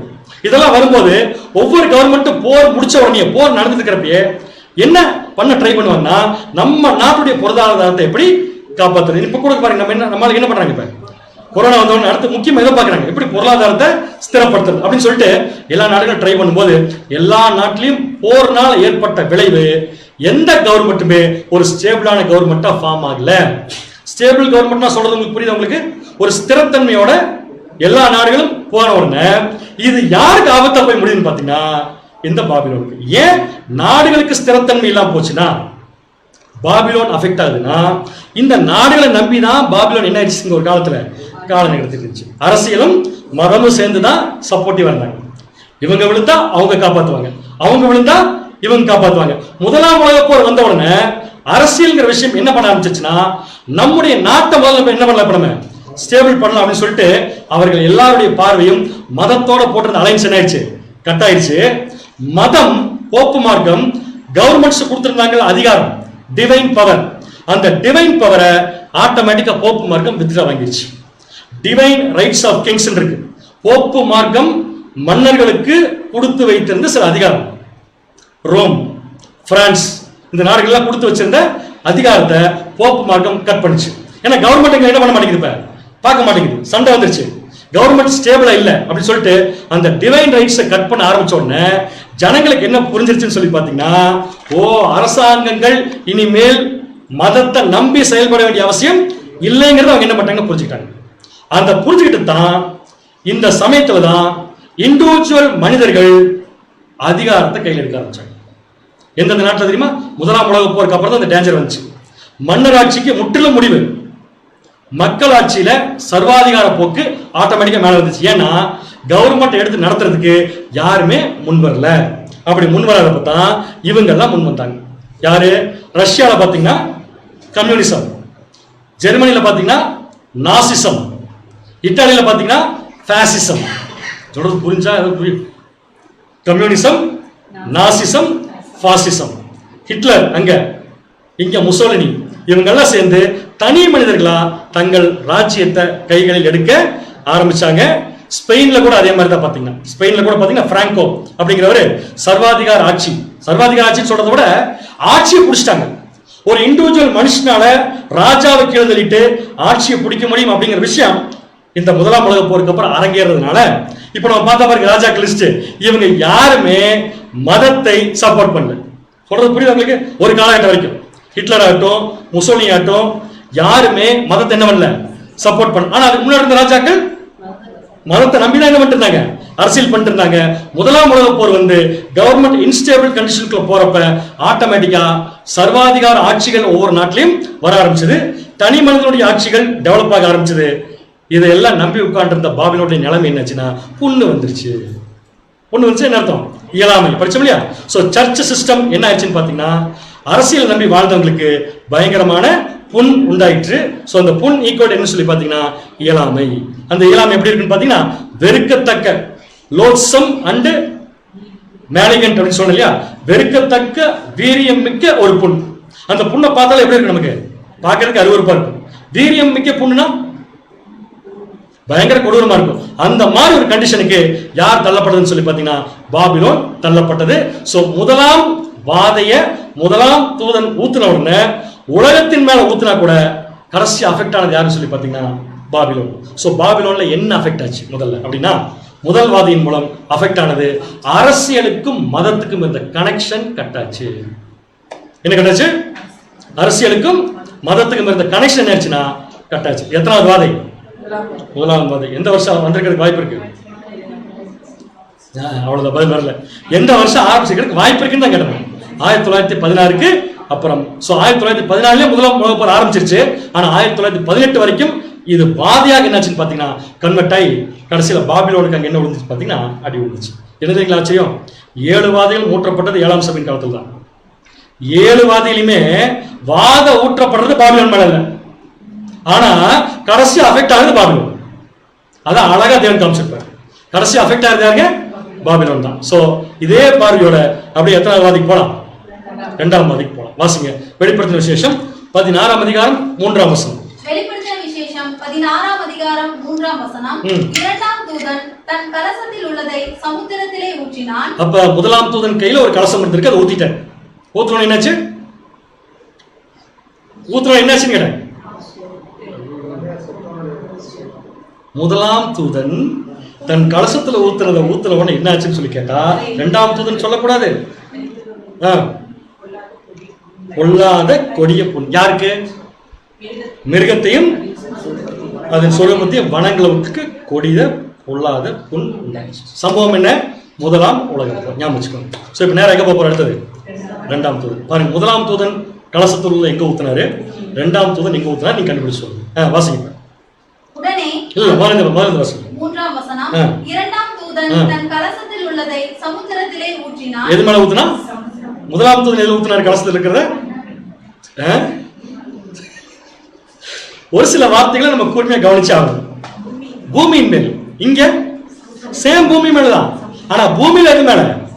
சமுத்திரத்தில் ஊத்தினான். அப்ப 2ஆம் வாதை சமுத்திரத்தோட சம்பந்தப்பட்ட ஒரு வாதை. ஞாபகம். சமுத்திரத்தில் ஊற்றினான். உடனே அது செத்தவனுடைய ரத்தம் போல் ஆயிற்று. தண்ணியில இந்த வாதையை ஊத்தணும்னு சமுத்திரத்துல இந்த வாதைய ஊத்து, இந்த சம்பவத்தை இதான வாதை, ட்ரூத் சம்பவம் ரெண்டையும் ஊத்துன உடனே சமுத்திரத்துல தண்ணி என்ன ஆயிடுச்சுன்னு பாத்தீங்கன்னா ரத்தமா மாறல, செத்தவனுடைய ரத்தம் போல ஆயிடுச்சு. ரத்தம் உயிரோடு இருக்கவங்களுக்கு ஒரு மாதிரி இருக்கும், செத்தவங்களுக்கு வேற மாதிரி இருக்கும். அதான் மீனிங் இருக்கு. இந்த ரத்தம் எந்த மாதிரி ஆயிடுச்சு? செத்தவனுடைய ரத்தம் போல ஆயிடுச்சு. இதை நம்பி வாழ்ந்த சமுத்திரத்தின் மச்சங்கள், பிராணிகள் என்ன இருக்கும்? தண்ணி இருந்தா குடிக்கலாம், செத்து போனுடைய ரத்தமா இருந்தா எல்லாம் குடிச்சு என்ன ஆயிடுச்சு? எல்லாமே மாண்டே போயிடுச்சு. இப்போ நம்ம எப்படி புரிஞ்சுக்கணும்? ஒரே ஒரு விஷயம் நமக்கு நல்லா புரியும். இந்த தூதன் யார்? அது புரியும் கிளியரா? யோவான். சோ யோவான் மகிமையடைஞ்ச நிலைமையிலிருந்து ஒரு சம்பவத்தை இந்த பூமி மேல ஊத்துறார். தட் மீன்ஸ் ஒரு சம்பவத்தை ஏற்படுத்துறார். ஏற்படுத்த முடியுமா முடியாதா? மகிமையடைஞ்சிருக்காங்க, தேவனுடைய பவர்ல இருக்காங்க, ஒரு சம்பவத்தை ஏற்படுத்துறாரு. அந்த சம்பவம் நடந்த உடனே அந்த சம்பவத்தின் மூலம் சமுத்திரத்தில் இருக்கிற தண்ணி பூரா செத்தவனுடைய ரத்தம் போலாயிற்று. அதை நம்பி இருந்த சமுத்திரத்தின் பிராணிகள் யாவும் என்ன ஆச்சுங்க? எல்லாமே கம்ப்ளீட் என்ன ஆச்சு பார்த்தீங்கன்னா மாண்டு போயிங்க. இது என்ன சம்பவம்? முதல்ல சம்பவம் என்னன்னு கண்டுபிடிச்சிட்டா அடுத்த பாயிண்ட் ஈஸியா போயிடலாம். தூதன் வேற யாரும் இல்லை, அப்போஸ்தலனாகிய யோவான். அவர் ஊத்தின உடனே ஏற்பட்ட சம்பவம் என்னன்னு சொல்லி பார்த்தீங்கன்னா ரஷ்யாவில் ஏற்பட்ட ரஷ்ய புரட்சின்னு சொல்லுவாங்க. அது பேரு இங்கிலீஷ்ல பார்த்தீங்கன்னா போல்ஸ்விக் ரெவல்யூஷன். போல்ஸ்விக் ரெவல்யூஷன், அதாவது ஒரு பெரிய புரட்சி. இந்த புரட்சி ரஷ்யாவை மட்டும்தான் பாதிச்சது. நல்ல கவனிங்க. ஆனா உலக நாடுகள்ல அன்னைக்கு ரஷ்யா ஒரு முக்கியமான நாடு. சமுத்திரம், இந்த சமுத்திரம் இப்ப உலகத்துல எல்லாத்துலயும் ஊத்துல, உலகத்துக்குள் இருக்கிற ஒரு சமுத்திரம். சமுத்திரம் யாருக்கு குறிக்கும்? ஜனங்கள். சோ எந்த ஜனங்கள் மேல ஊத்திருக்காரு? ரஷ்யாவில் ஊத்திருக்காரு. இப்ப ஊத்துனோன்னு ஒரு புரட்சி வெடிக்குது. அந்த புரட்சி என்னன்னு பாத்தீங்கன்னா ரஷ்ய கொடுங்கோல் ஜார்ஜ் மன்னனின் ஆட்சிக்கு 1917ஆம் ஆண்டு அக்டோபரில் நடந்த ஆயுத புரட்சியின் மூலம் என்ன வந்துருச்சு? இப்ப ஒரு முடிவு கட்டப்படும். இந்த ஆயுத புரட்சியின் மூலம் ஜார்ஜ் மன்னன் கிட்ட இருந்து ஆட்சியை புடுங்கி லெனின், கேள்விப்பட்டிருக்கீங்களா, அப்படிங்கிற ஒருத்தர் புரட்சியாளர்களை சேர்த்து ஒரு படையை வகுத்து அந்த ஆட்சியை அவர்கிட்ட இருந்து என்ன பண்ணிட்டாரு? பிடுங்கிட்டார். அப்படி ஆட்சியை பிடுங்கின உடனே இவரால் ஏற்படுத்தப்பட்ட இயக்கம் தான் அடுத்தது ரஷ்யாவை அரசாட்சி பண்ணிச்சு. அப்படி அரசாட்சி பண்றப்ப இவராலையும் சக்சஸ்ஃபுல்லா அரசாட்சி பண்ண முடியல. ஏன் பண்ண முடியல? ஏன்னா சமுத்திரம் என்ன ஆகி போச்சுன்னு பாத்தீங்க, இப்ப செத்தவனுடைய ரத்தம் ஆயிடுச்சு. இந்த புரட்சி வெடிச்ச உடனே ரஷ்யால ஜனங்கள் எல்லாரும் ஒரு ஆட்சிக்கு, மன்னனுடைய ஆட்சிக்கு கீழ் படிச்சிருந்தாங்க. அந்த மன்னனுடைய ஆட்சியை கவுத்துட்டு ஒரு தனி மனிதன் வந்த உடனே ஜனங்கள்ல நிறைய பேர் இந்த தனி மனிதன் நம்புறதுக்கு தயாரா இல்லை. சோ ஜனங்க எப்படி தெரியுமா பிரிஞ்சாங்க? இவரை நம்பி ஆட்சியை கவுத்தவங்க இவர் கூடயும், இவரை நம்பாம இவரால் ஆட்சி செய்ய முடியாது சொன்ன ஜனங்கள் தனியாகவும் பிரிஞ்சாங்க. அதைத்தான் பைபிள் எப்படி சொல்லியிருக்குன்னா அது செத்தவனுடைய ரத்தம் போல. இப்ப நம்ம என்ன கண்டுபிடிக்க அடுத்தது? ரத்தம்னா என்ன கண்டுபிடிக்கணுமா? செத்தவனுடைய ரத்தம். செத்தவனுடைய ரத்தம் எப்படி இருக்கு? And it became blood like that of a dead man. இங்கிலீஷ்ல போட்டிருக்கேன் அதே வார்த்தை. சோ எப்படி இருக்குன்னா a dead man's blood, செத்துப்பவனுடைய ரத்தத்தை பார்த்தோம்னா divides into two. என்ன கரெக்டா மேட்ச் ஆகுது பாருங்க. எப்படி டிவைட் ஆகும்? லிக்விட் போர்ஷன்ஸ்லாம் தனியாகவும் சாலிட் போர்ஷன்ஸ்லாம் தனியா பிரிஞ்சிடும். லிக்விட் தனியா, சாலிட் தனியா. இதை யார் எடுத்துக்கலாம்? நம்ம இப்ப லிக்விட் மாதிரி சில ஜனங்கள் பிரிச்சுட்டாங்க, சாலிட் மாதிரி சில ஜனங்கள் இருந்தாங்க. லிக்விட் எப்படி இருக்கும்? சாலிட் எப்படி இருக்கும்? சாலிடா இருக்கும், லிக்விட் சாலிடா இருக்காது. கரெக்ட் தானே? இப்ப என்ன சொல்ல வரணும்? லிக்விட் அப்படிங்கிறது சாலிட் மாதிரி இருக்காது. சாலிட்னா உறுதியா இருக்கும், லிக்விட்னா உறுதி இருக்காது. அப்ப ஜனங்கள் எப்படி பிரிஞ்சாங்க? உறுதியுள்ள ஜனங்கள் தனியாகவும் உறுதியில்லாத ஜனங்கள் தனியாகவும் பிரிந்தார்கள். சோ ஜனங்கள் இந்த லெனினுடைய ஆட்சி நம்பாதவங்க, உறுதியற்ற ஜனங்களா இந்த ஆட்சிக்கு சப்போர்ட் பண்ணாம பிரிஞ்சாங்க. ஆனா இந்த லெனினுடைய ஆட்சியை பின்பற்றி வந்த ஜனங்கள் அவருக்காக ஒரு கூட்டணி ஏற்படுத்தி உறுதியான அமைப்பா மாறிட்டாங்க. அந்த உறுதியான அமைப்புக்கு என்ன பேருனா கம்யூனிசம். அந்த உறுதியான அமைப்புக்கு என்ன பேரு? கம்யூனிசம். நீங்க சொல்லுங்க, கம்யூனிசம் ஆட்சி பொறுப்புக்கு வந்துருச்சுன்னா ஓப்பன் மார்க்கெட்டை சப்போர்ட் பண்ணுமா? இவங்களுடைய மெயின் டாக்டர் என்ன தெரியுமா? கடவுளை கண்டிப்பா என்ன பண்ண மாட்டாங்க, நம்ப மாட்டாங்க.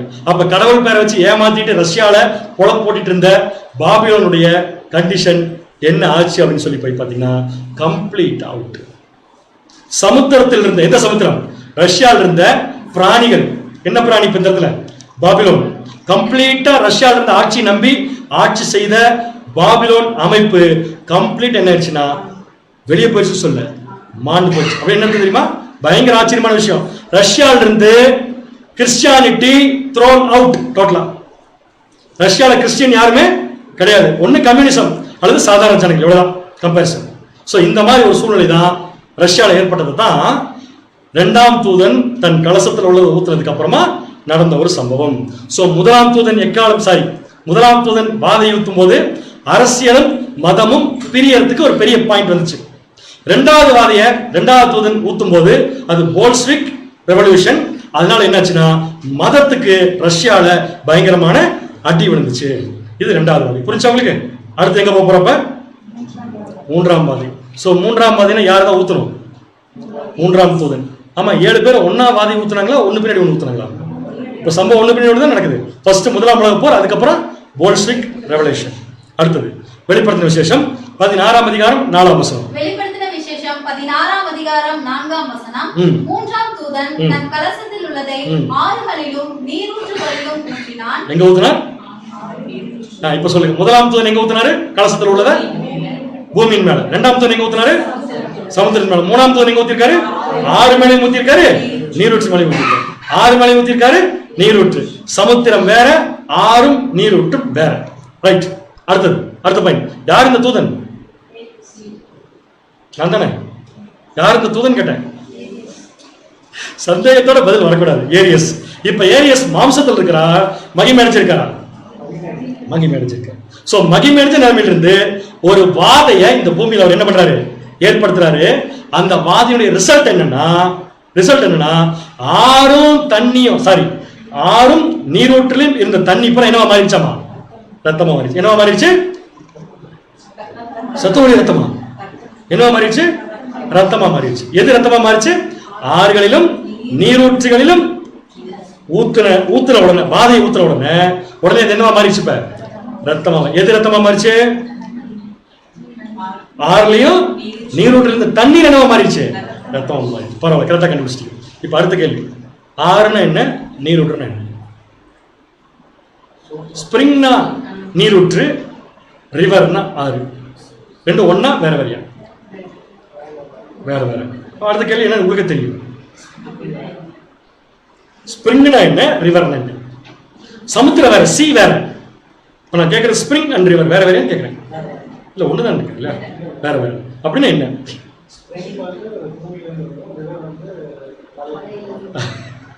அப்படி கிடையாது. அப்படி இல்லை, அந்த மாதிரி அர்த்தம் கிடையாது. ஸ்பிரிங் அப்படிங்கிறது நீரூற்றும்பாங்க. நீர் ஊறுற இடம், தண்ணீர் புறப்படுற இடம். ரிவர்ங்கிறது தண்ணீர் ஃப்ளோ ஆகிற இடம். மறந்துடக்கூடாது. ஓகே. சோ ஸ்பிரிங்லையும் ஊத்தினாரு, ரிவர் மேலே ஊத்தினாரு, ஆறுகளையும் ஊத்தினாரு, நீரூற்றுகளையும் ஊத்தினாரு. சோ ஆறு அப்படிங்கிறது தண்ணீர் ஓடும் இடம், ஸ்பிரிங் அப்படிங்கிறது தண்ணீர் புறப்படும் இடம். இப்ப தண்ணீர் என்பது எதை குறிக்கும்? நம்மளை பொறுத்த வரைக்கும் சத்தியம். அப்ப மூன்றாவது வாதையில அஃபெக்ட் ஆனது பாபிலோனுடைய சத்தியம். மறந்துட வேண்டாம். ஆனா சத்தியம் ரெண்டு விதமா இருக்கு. நீரூற்றிலையும் இருக்கு, ஆறுலையும் இருக்கு. நீரூற்றிலையும் இருக்கு, ஆறுலையும் இருக்கு. கரெக்டா என்ன சொல்றது? சத்தியம், பாபிலோன் அமைப்பினர் கொண்டு வந்த சத்தியத்திற்கு முதல் ஆப்போசிட் அடி விழுந்தது இந்த மூன்றாம் வாதியில தான். மூன்றாம் தூதன் பண்ண வேலை இதுல. தண்ணி புறப்படும், எங்க இருந்து புறப்படும் அங்கே அடி, அப்புறம் ஓடிட்டு இருக்கல அங்கேயும் அடி. So third plague will be on the doctrine. Very clear. யாருடைய டாக்டரின்? அன்னைக்கு டாக்டரின் சொல்லிட்டு இருந்தது யார் தான்? இந்த பாபிலோன் அமைப்பு தான் இல்லையா? சோ ஸ்பிரிங்ஸ் அப்படிங்கிறது கிரேட் பாபிலோன், மகா பாபிலோன் அப்படிங்கிற அமைப்பிலிருந்து தண்ணி வெளியே வருது. கரெக்டான? அதாவது ஸ்பிரிங். அப்ப அடுத்து இவங்க சொன்ன சத்தியம் ரிவர். இவங்க சொன்ன தவறான சத்தியம் ரிவர். சத்தியத்தை உண்டு பண்ற பாபிலோன் ஸ்பிரிங். இன்னைக்கு வரைக்கும் இந்த ஸ்பிரிங்ல தண்ணி வந்துட்டு இருக்குங்க. அப்ப மூன்றாவது தூதன் வாதை ஊத்துன உடனே இந்த ரெண்டு விஷயம் அடிபடுது. எந்த ரெண்டு விஷயம்? பாபிலோன் அமைப்பினர் உண்டாக்கி கொண்டிருக்கும் தவறான சத்தியம், அவங்க ஏற்கனவே ஓட விட்டுருக்கிற தவறான சத்தியம். எந்த வருஷம் கேட்டீங்கன்னா 1931.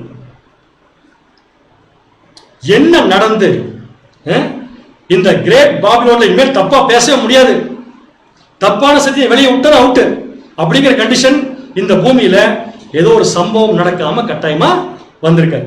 அந்த சம்பவத்தை ஏற்படுத்தியது யார்? மூன்றாவது தூதன். கரெக்ட். அவர் அட்மினிஸ்ட்ரேட் பண்றாரு. பிளேக் அட்மினிஸ்ட்ரேட்டர் அவர் தான். அவர் அட்மினிஸ்ட்ரேட் பண்றாரு, பூமியில் நடக்குது. அது வேற ஒண்ணும் இல்லைங்க, ஜெகோவாஸ் விட்னஸ் என்ற அமைப்பினுடைய வெளிப்படையான அது என்ன சொல்றது அவுட்கம்.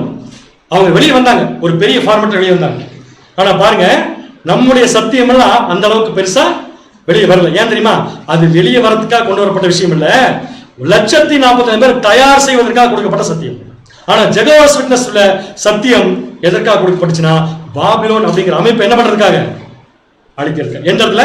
ஒன்னு ஸ்பிரிங்லயும் மடி, இன்னொன்னு ரிவர்லயும் மடி. ஸ்பிரிங்னா தண்ணி வர இடத்துலயும் மடி, தப்பான போதனைங்கிற தண்ணி வர இடத்துலயும் மடி விழுந்துச்சு, இவங்க ஓர விட்ட தண்ணிக்கு மடி விழுந்துச்சு. கரெக்டா? சோ ஜெகோவாஸ் விட்னஸ் என்ன பண்ணாங்க அப்படின்னா பாருங்க, நல்லா தமிழ்ல படிச்சு பாருங்க, நல்லா இருக்கு வசனம். இந்த வார்த்தை மட்டும் மேல இருக்கிறது. இந்த மூன்றாவது கலசம் மத இயக்கத்தை உருவாக்கினது. பாபிலோனின் அசத்தியங்களுக்கு சவாலாக உலகளாவிய விதமாக யெகோவாவின் சாட்சிகள் இயக்கம் மூன்றாம் வாதையை கொண்டு சொல்லும் கலசமாக திகழ்ந்தது. சோ இந்த கலசம் யார் இருந்தது பாத்தீங்கன்னா ஜெகோவாஸ் விட்னஸ் அப்படிங்கிற ஆர்கனைசேஷன் திகழ்ந்தது. அவர்களின் அமைப்பு மெச்சத்தக்க அளவில் இருக்கிறது. எப்படி இருந்துச்சாமா? மெச்சத்தக்க அளவில் என்ன அர்த்தம்? ரியலி யாரோ ஒருத்தர் கேட்டாங்க அப்ரிஷியேட் பண்ணிடுவாங்க, அந்த மாதிரி இருந்துச்சாமா. அடுத்தது அவர்களின் ஒழுங்குமுறை மிகவும் செயலூக்கமுடையதாய் இருந்தது. இப்போ வரைக்கும் அதை கரெக்டா மெயின்டைன் பண்றாங்க. அடுத்தது ஆனா சத்தியம் மட்டும் கொஞ்சம் அவுட். கிறிஸ்தவ உலகத்தின் ஒவ்வொரு வீட்டு வாசலிலும் கதவை தட்டினார்கள். பயங்கரமா இறங்கிருக்காங்க உள்ள, அதாவது சாதாரணமா இறங்கலங்க, பயங்கரமா இறங்கி வீட்டு கதவை போய் தட்டிருக்காங்க. ஒரு வீட்லயும் உலகம் முழுக்க. அது ஆச்சரியம். கம்ப்ளீட் வேர்ல்டு பாபிலோன் எங்கெங்கெல்லாம் இருக்கோ ஸ்பிரிங்லையும் மடி ரிவர்லையும் மடி போய் தட்டி இருக்காங்க. இதன் விளைவாக கிறிஸ்தவ உலகத்தை சார்ந்த ஒவ்வொருவரும் தங்களுடைய மத தலைவர்களிடம், யாரு நம்ம சொல்லுவோம்ல பி ஏ பி, அதெல்லாம் மத தலைவர்களிடமும் அதிகாரங்களிடமும் கேள்வி கணைகளை தொடுக்க, கேள்விகளை தான் ஆரம்பிச்சிருக்கு. அடி உங்களுக்கு கேள்வி கணைகளை என்ன பண்ண ஆரம்பிச்சாங்க? தொடுத்து குழப்பங்களுக்கு ஆளாயினர். ஆனாலும் தங்கள் அமைப்புகளை நிராகரித்து வெளிவரவில்லை. ஏன் வெளிவரல? எல்லாம் தப்புன்னு புரிஞ்சுட்டாங்க, ஆனா ஜனங்க வெளிவரல. ஏன் வெளிவரலனா ஏழாம் தூதன் எக்காலம் வந்து என்ன பண்ணுவாரு? ஊதுவார். அப்பத்தான் எக்கச்சக்கமான ஜனங்கள் பாபிலோன் விட்டு என்ன ஆவாங்க பாத்தீங்கன்னா வெளியே வருவாங்க. இப்ப ஜெகோவாஸ் விட்னஸ் கொடுத்த சத்தியத்தை கேட்ட ஜனங்கள் கேட்டு உண்மை நம்பினாலும் அவங்க போயிட்டு இருக்கிற சர்ச்சஸ் பாபிலோன்ல அந்த சத்தியம் சொல்லப்படாதனால போய் கேள்வி கேட்டாங்க, ஏன் நீங்க இப்படி தப்பா சொல்றீங்கட்டு. ஆனா அவங்க கொடுத்த பதில் இவங்களுக்கு திருப்திகரமா இல்ல. ஜெகோவாஸ் விட்னஸ் அமைப்புக்கு ஒரு சரியான நோக்கம் இல்லை.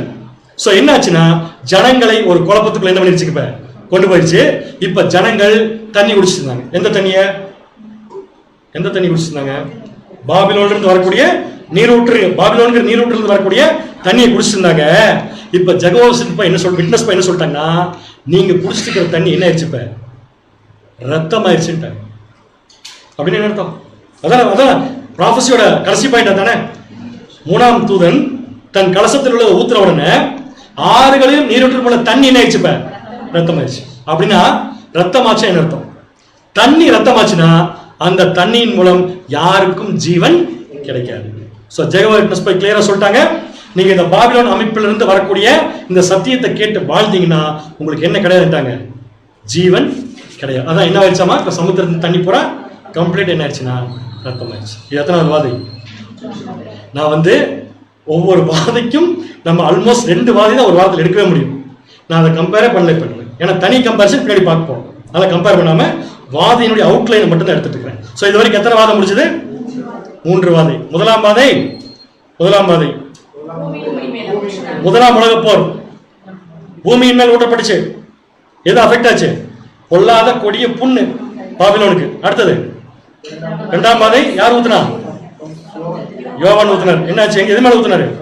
சமுத்திரம். Russia Bolshevik revolution. என்னாச்சு? பாபிலோன் அப்படிங்கிற அமைப்பே ரஷ்யால இருந்து வெளியே போயிடுச்சு.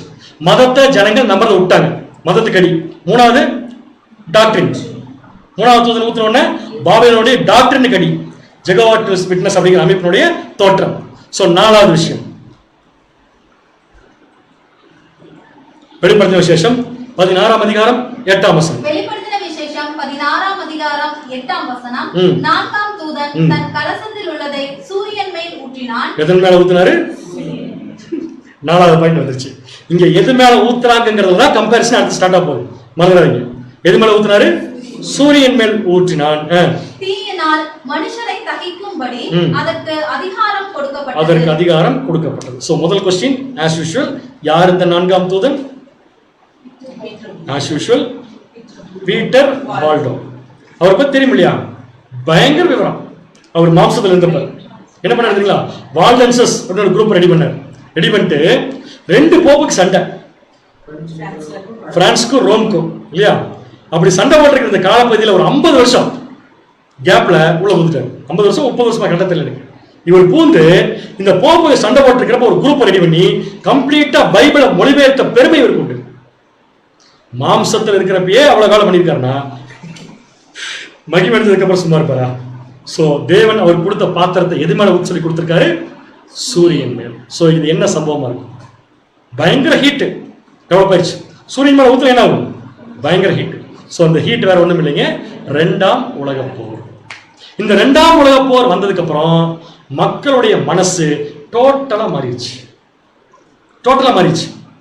அதுக்கு காரணமே இந்த வாதை தான். இந்த வாதை ஏற்படுத்தினதே யாரு சொல்லி பாத்தீங்கன்னா தேவன் தான்.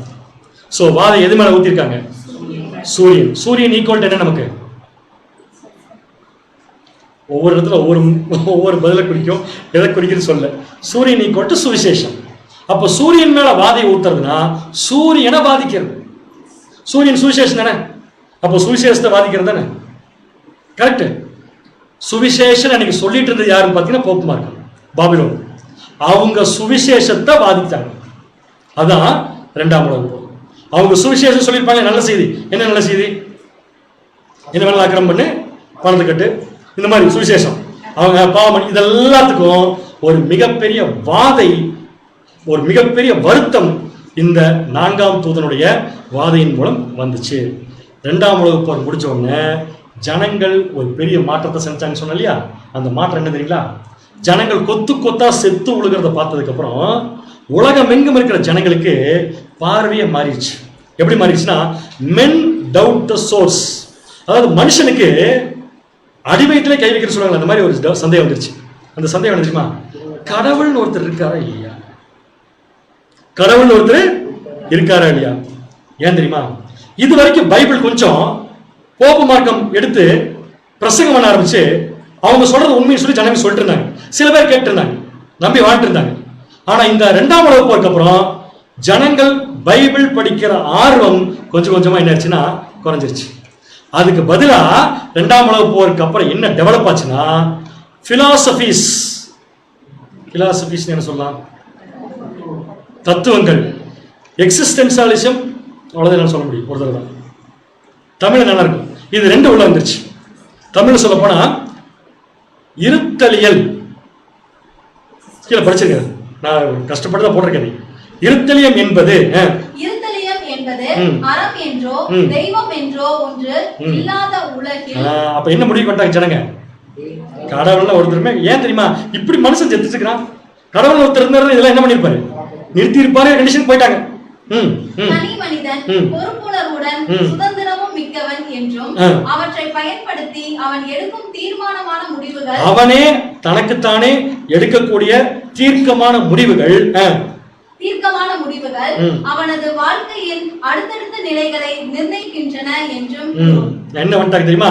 இந்த பிலாசபர்ஸ் எல்லாம் உள்ள வந்ததுக்கு அப்புறமா என்ன ஆச்சுன்னா, மனுஷன் அவன் ஒழுங்கா இருக்கணும்னா அவங்க எழுத இருக்கு அப்படின்னு ஒரு முடிவுக்கு வந்து தனித்தனியா நீ என்ன பண்ணிக்கோ செஞ்சுக்கோன்னு உடனே தனித்தனியா செய்ய ஆரம்பிச்சாங்க. யார் தெரியுமா? முதல் ஆரம்பிச்சது ஹிட்லர் தான். இந்த பீரியட் வந்துருச்சு இப்ப ஆட்டோமேட்டிக்கா. புரியுது உங்களுக்கு? என்ன பண்ணாரு அவரு? நான் செய்யறதுதான் கரெக்ட். ஏன்னா ஜனங்க என்ன முடிவு பண்ணிட்டாங்க? கடவுள் ஒருத்தர் சுத்தமா இல்லைங்கிற முடிவுக்கு வந்துட்டு மனுஷன் நம்ப ஆரம்பிக்கிறப்ப இந்த மனுஷன் எடுத்த முடிவு கரெக்டா இருக்கும்னு நம்பினாங்க. நான் எடுத்த முடிவு கரெக்டா இருக்குன்னு நம்பினாங்க. அப்படி நம்பிதான் ஹிட்லருக்குலாம் வாய்ப்பு கிடைச்சது. ஆனா ஹிட்லர் என்ன பண்ணாரு? நம்ப வச்சு யூதர்களை கொன்று குவித்தார். இதே சமயத்துல மற்ற நாடுகள் எடுத்தோம்னா முசோலினி பார்த்தோம் இல்லையா? அவங்க என்ன பண்ணாங்க? அவங்க தனித்தனி கொள்கைகளை ஏற்படுத்தி கடவுள் அப்படிங்கிற பக்திங்கிற விஷயத்த டோட்டலா மக்கள் மனசுல இருந்து எடுத்துட்டு நீ எப்படி நினைக்கிற அப்படி வாழ்ந்துக்க, ஏன்னா எப்ப வேணா செத்துருவேன், கடவுள் ஒருத்தர் இருந்தா தானே அவர் நம்ப முடியாம அப்படிங்கிற கண்டிஷனுக்கு போறப்பதான் இந்த மாதிரி குரூப்லாம் டெவலப் பண்ணாங்க. என்ன ஆச்சரியம்னா, ஆரம்பத்தில் ஹிட்லர் என்னதான் படுகொலை செஞ்சு சர்வாதிகாரி ஆட்சி செஞ்சாலும் அதை பண்ணல. ஆனா நாள் போக போக ஹிட்லர் மேல ஜனங்களுக்கு வெறுப்பு வர வர இந்த ஹிட்லர் முசோலினிலாம் என்ன பண்ணாங்கன்னா, நம்ம மேல ஜனங்களுக்கு நம்பிக்கை வரோம்னா பேசாம போப் மார்க்கத்தோட என்ன போட்டுக்கலாம், அலைன்ஸ். ஏற்கனவே ஜனங்களுக்கு யார் மேல வெறுப்பு வந்துருச்சு? இப்ப போப்பு மேல கடவுள் மேலே வெறுப்பு வந்துருச்சு. கடவுள் பேரை சொல்லிட்டு இருக்கிற குரூப் போப்பு மார்க்கம். இவங்க எல்லாம் போய் அலைன்ஸ் போடுறாங்க பாருங்க, அடுத்த காட்சி பாருங்க, நல்லா இருக்கும். டோட்டல் அலைன்ஸ், ஹிட்லர்லாம் சேர்ந்து அலைன்ஸ் போடும்போது ஜனங்களுக்கு அரசியல் மேல இருக்கிற நம்பிக்கை, இந்த தனி மனிதர்கள் மேல இருக்கிற நம்பிக்கை குறைஞ்சிருக்குமா கூடி இருக்குமா? அவனே ஃப்ராடு, கடவுளே கிடையாது முதல்ல, அப்படிதான் ஜனங்க நம்பிட்டு இருக்காங்க. அப்ப கடவுள் பேரை சொல்றவங்க கூட போய் நீ அலைன்ஸ் போட்டினா நீ எப்படிப்பட்ட ஆள் தான், தப்பான ஆள் தான் சொல்லி ஜனங்கள் டோட்டலா என்ன ஒரு முடிவு வந்துட்டாங்கன்னா, கடவுள்னு ஒருத்தர் கிடையவே கிடையாது முடிவு வந்துட்டாங்க. அதுதான் ப்ராஃபஸி எப்படி சொல்லுதுன்னு பார்த்தீங்கன்னா, தீயினால் மனுஷரை தகிக்கும்படி அந்த 4ஆம் வாதிக்கு என்ன கொடுக்கப்பட்டுச்சாமா? அதிகாரம். அப்ப தீங்கிறது நமக்கு தெரியும் டெஸ்ட். எதை டெஸ்ட் பண்றதுக்கு அந்த வாதம் வந்துருச்சு? ஃபெய்த். ஆனா ஜனங்களுடைய டெஸ்ட், ஜனங்களுடைய ஃபெய்த் டெஸ்ட் ஆச்சு. என்ன ஃபெய்த்? கடவுள் இருக்காரா இல்லையா அப்படிங்கிற ஒரு டெஸ்ட் வரப்ப 2ஆம் உலக போரை பார்த்த ஜனங்கள் என்ன முடிவு பண்ணிட்டாங்கன்னா, கடவுள் என்பவர் இல்லை முடிவு பண்ணிட்டாங்க. வாசிங்க வெளிப்படுத்தின விசேஷம் 16ஆம் அதிகாரம் 9ஆம் வசனம். வெளிப்படுத்தின விசேஷம் 16ஆம் அதிகாரம் 9ஆம் வசனம். அப்பொழுது மனுஷர்கள் மிகுந்த உஷ்ணத்தினாலே தகிக்கப்பட்டு. எப்பொழுது? 4ஆம் வாதை. பயங்கரமான ஹீட், பயங்கரமான டெஸ்ட் ஃபெய்த்துக்கு, ஆனா தோத்துட்டாங்க. தகிக்கப்பட்டு இந்த வாதைகளை செய்ய அதிகாரமுள்ள தேவனுடைய நாமத்தை தூஷித்தார்களே. சரியா படிச்சீங்களா? இந்த வாதையை செய்ய அதிகாரமுள்ள தேவனுடைய நாமத்தை என்ன பண்ணாங்க? தூஷித்தார்களே அல்லாமல் அவரை என்ன பண்ணல? மகிமைப்படல. அப்படின்னு என்ன அர்த்தம்? கடவுளை வெறுத்துட்டாங்க. அவங்களுக்கு உண்மையான கடவுள் யாருன்னு தெரியாது, ஆனா உண்மை இல்லாத கடவுளை என்ன பண்ணிட்டாங்க இவங்க இப்ப டோட்டலா வெறுத்து. கண்டிஷன் எப்படி ஆயிடுச்சுன்னா, இவ்வளவு விஷயத்தையும் கடவுள் ஒருத்தர் இருந்தா பார்த்துட்டு இருப்பாரா அப்படிங்கிற கேள்வி போயிட்டாங்க. They spoke evil of his character.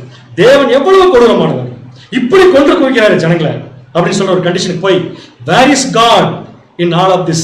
இவ்வளவு கொடுமைகளுக்கு மத்தியில கடவுள் எங்க இருக்கார்? ஒருவேளை if he is really exist, why didn't he do something? இதை தடுக்கிறதுக்கு அவர் உண்மையாலுமே இருக்கிறார்னா இதை தடுக்கிறதுக்கு அவர் எதுவுமே பண்ணலன்னு சொல்லி இப்ப ஜனங்கள் டோட்டலா என்னட்டாங்கன்னா தேவனுடைய நாமத்தை. இப்ப நீங்க பயந்துட வேண்டாம், தேவனை ஜனங்கள் வெறுத்தாங்கன்னு அர்த்தம் இதில் எடுத்துக்க முடியாது. தேவன் பேரை சொல்லி நீ கொள்ளையடிச்சிருந்து யாரு? பாபிலோன். அப்ப பாபிலோன் இருக்கிற ஒரு முக்கியமான நம்பிக்கை ஜனங்களுக்கு என்ன ஆயிடுச்சுன்னா போயிடுச்சு. ஸோ 4 வாதையுடைய ரிசல்ட் என்னங்கிறத வரிசையா சொல்லுங்க. 4 வாதையிலையும் பாதிக்கப்பட்டது பாபிலோன், கொட்டப்பட்டது வேற. சொல்லுங்க படி. 1ஆம் வாதையில் என்ன பாதிக்கப்பட்டுச்சு? அரசியலும். ஐயோ எல்லாம் ஒண்ணா வந்துருச்சா? மதமும் பிரிஞ்சது. மதத்து மேல இருக்கிற நம்பிக்கை 2ஆம் வாதியில போயிடுச்சு. 3ஆம் வாதியில பாபிலோன் இருக்கிற சத்தியம் தப்புங்கிறத ஜெகோவாஸ் விட்னஸ் ப்ரூவ் பண்ணாங்க. 4ஆம் வாதியில பாபிலோன்கிறத நம்பி நம்ம வாழ வேண்டிய அவசியம் இல்லை. ஏன்னா கடவுள் ஒருத்தர் இருந்தாருன்னா இதெல்லாம் என்ன பண்ணிருப்பாரு? சரி பண்ணிருப்பாரு நினைச்சாங்க. ஸோ எங்க ஊத்தப்பட்டுச்சு? 1ஆம் வாதை பூமியில, 2ஆம் வாதை சமுத்திரத்தில், 3ஆம் வாதை 6 நீரூற்று, 4வது சூரியன். இன்னும் எத்தனை வாதை பாக்கி இருக்கு? இன்னும் 2 வாதை பாக்கி இருக்கு. இன்னும் 3 வாதைகள் பாக்கி இருக்கு.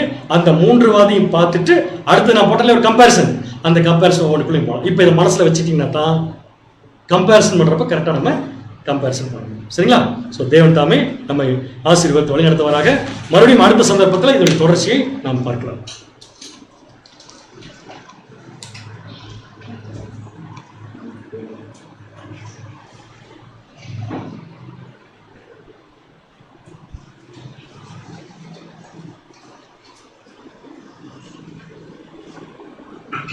சத்திய தேவன் பிதாவாகிய தேவனுக்கு நம் ஆண்டவராகிய இயேசு கிறிஸ்து மூலம் துதியிலையும் நன்றியிலும் எடுத்துக்கொள்ளலாம். தூது கொடுத்த அன்பு சகோதரருக்கும் சபையின் சார்பாக நன்றிகளை தெரிவித்துக் கொள்ளலாம். இந்த ஒரு நாளுக்குரிய கூறுகையை நிறைவு செய்யும் மூலமாக இறைவன் இனிய கீதங்களை வாசிக்கும்படி நம்முடைய அன்பு சகோதரர் கார்த்திகேயன் அவர்களை அழைக்கிறோம். அதைத் தொடர்ந்து அவர்களே ஜெபத்தையும் கூட வழிநடத்துவார். அதைத் தொடர்ந்து ஒரு சில அறிவிப்புகள் நம்முடைய அன்பு சகோதரர் ஜேம்ஸ் பாஸ்கர் அவர்கள் எழுப்பார்.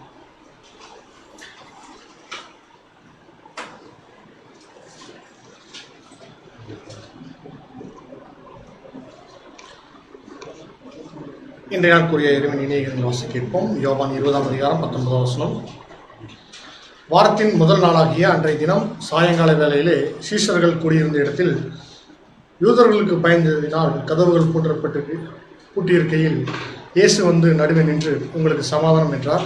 இதற்கு விளக்கம்: அநேகர் இப்படித்தான் தங்களை போன்றே ஒரே திவ்ய விசுவாசத்தில் உள்ளவர்களோடு தங்கள் இருதயபூர்வமான விருப்பமான கர்த்தருடைய வார்த்தையின் வாக்குத்தத்தத்தின் நற்செய்திகளை குறித்து பேசி அடிக்கடி கூடி வர முடியாத தொலைவில் இருக்கின்றனர். அப்படி தனிமையில் தொலைவில் விடப்பட்டதால் அவர்கள் ஏமாற்றம் அடைய தேவையில்லை. ஏனெனில் 2 அல்லது 3 சந்திக்கும் போது அடையக்கூடிய ஆசீர்வாதத்தை வேதம் கூறுகிறது. ஆனால் தனித்து விடப்பட்டவர்களுக்கு அவ்வாறு வாக்கு தருகிறதில்லை.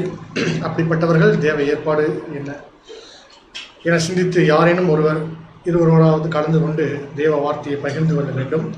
இப்படி அடிக்கடி கூடுகின்ற சந்தர்ப்பம் இருந்தும் இதை பயன்படுத்திக் கொள்ளாதவர்கள் ரட்சிப்பை குறித்து கவலைப்படாத அசைட்டுத்தனத்தால் கொஞ்சம் நஞ்சமுள்ள உற்சாகத்தையும் இழந்து தேவ போதனை மறந்து தேவன் தமக்கு ஆபரணங்களாக சேர்க்கின்றவர்களோடு சேர்க்கப்படாமல் போய்விடுவார்கள். மாறாக ஒருவருக்கு கொஞ்சம் ஆர்வம் மட்டும் இருக்குமானால் பரத்திற்குரிய காரியங்களிலும் தெய்வ திட்டங்கள் அவருடைய வாக்கு திட்டங்கள் ஆகியவற்றில் ஆர்வம் இல்லாமல் உலக வியாபார காரியங்களில் மட்டும் ஆர்வம் காட்டினால் அது பாதகமான அடையாளம். தேவன் அவர்களை அணுகவே மாட்டார். அவர் தமது வார்த்தைகளில் பசிதாகமுள்ளவர்களுக்குத்தான் நிச்சயமான ஆதரவையும் ஆசீர்வாதத்தையும் அளிப்பாரே இல்லாமல் அவரை நாடி தேடாதவர்களிடம் அவர் நெருங்க மாட்டார் என்பது. ஜெபம் செய்வோம். வானாதிவானங்களில் வீற்றிருந்து இந்த பூமியில் உள்ள உங்கள் பிள்ளைகளாக எங்களை அன்போடு வந்திருத்து வருகிறான். எங்கள் அன்பின் பரிசுத்தமுள்ள பரம தகப்பனே, இரக்கமுள்ள தந்தையே, மன ஒழுக்கம் இருந்தவரே, கடந்து போன காலங்கள் முழுவதும் தேவரை தாமன் எங்களை எல்லாம் கண்ணை என்னை காப்பது போல காத்து கொண்டு தந்தை தகப்பனே, இதை மட்டும் எங்களை எல்லாம் கூடியவர செய்து உம்முடைய சத்திய வார்த்தைகள் எல்லாம் உங்களுடைய அன்பு சோதர் வாயிலாக கேட்கும்படியாகவும் தேவன் கிருபை செய்திருக்கிறது தகப்பனே. இந்த சத்திய பாடங்கள் எல்லாம் இந்த கடைசி காலத்தில் வாழ்ந்த ஊழியர்களுக்கு ஒரு மிக உன்னதமான ஒரு தீர்க்கதரிசனமாக நாங்கள் வெளிப்படுத்தி இனி சம்பவிக்கக்கூடிய ஒவ்வொரு காரியங்களையும் நாங்கள் புரிந்து கொள்ளவும் தெரிந்து கொள்ளவும் தேவனே உங்களுடைய தெய்வீக திட்டத்தில் அநேக தீர்க்கதரிசன காரியங்களை எல்லாம் வெளிப்படுத்தியிருக்கிறது. அதற்காக நாங்கள் நன்றி செலுத்துகிறோம் தகப்பனே. அதை புரிந்து கொண்டு வளரவும் தேவன் தாமே எங்களெல்லாம் ஞானத்தையும் உங்களுடைய பரிசுத்தாவின் வழிநாட்டத்தில் ஒவ்வொரு நாளும் இந்த ஆசிரியர்கள் கூட நாங்கள் செய்கிறோம் தகப்பனே. மீதமான காலங்களும் வேலைகளும் உங்கள் சமூகத்தில் தாழ்த்து ஒப்படைக்கிறோம். இந்த சிறிய வேண்டிய விண்ணப்பங்களில் தேவனுடைய கர்த்தரும் ரட்சகருமாகிய இயேசு கிறிஸ்துவின் வழியாக ஜெயிக்கிறோம்.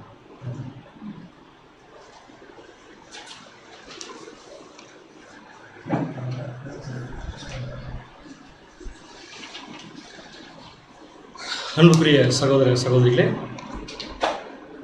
தொடர்ந்து ஒவ்வொரு நாளும் நாம் 7:15 நம் சத்தியத்தோடு இணைந்திருப்போம். தேவனுடைய கிருபையின்படி ஒவ்வொரு பாடங்களையும் நாம் தினந்தோறும் நாம் பார்க்க இருக்கிறோம். இன்னொரு முக்கியமான அறிவிப்பு, நம்முடைய திருப்பூர் சபையை சார்ந்த சகோதரர் பால் துரைராஜ் அப்படிங்கிற சகோதரர் கொரோனா பாசிட்டிவாகி ஒரு 2 நாளைக்கு முன்னாடி அவர் மருத்துவமனையில் அனுமதிப்பட்டிருக்காரு. அவருடைய உடல்நிலையில் நல்ல முன்னேற்றங்கள் இருக்கிறதா சகோதரர்கள் சொல்லியிருக்காங்க. தொடர்ந்து அவருடைய உடல் நலத்துக்காகவும் தேவனுடைய சித்தத்திற்காகவும் நம்முடைய அனுதின ஜெபங்களில் வேண்டிக் கொள்ளக்கூடிய கேட்கிறோம். சகோதரர் திருப்பூர் கிளை சபையை சார்ந்தவர். அவர் பேர் பால் துரைராஜ் அப்படிங்கிற சகோதரர். மீண்டும் நாளை மாலை 7:15 நாம் சத்தியத்தோடு சந்திப்போம். தேவன் நம் அனைவரையும் ஆசீர்வதித்து வழிநடத்துவாராக. ஆமாம்.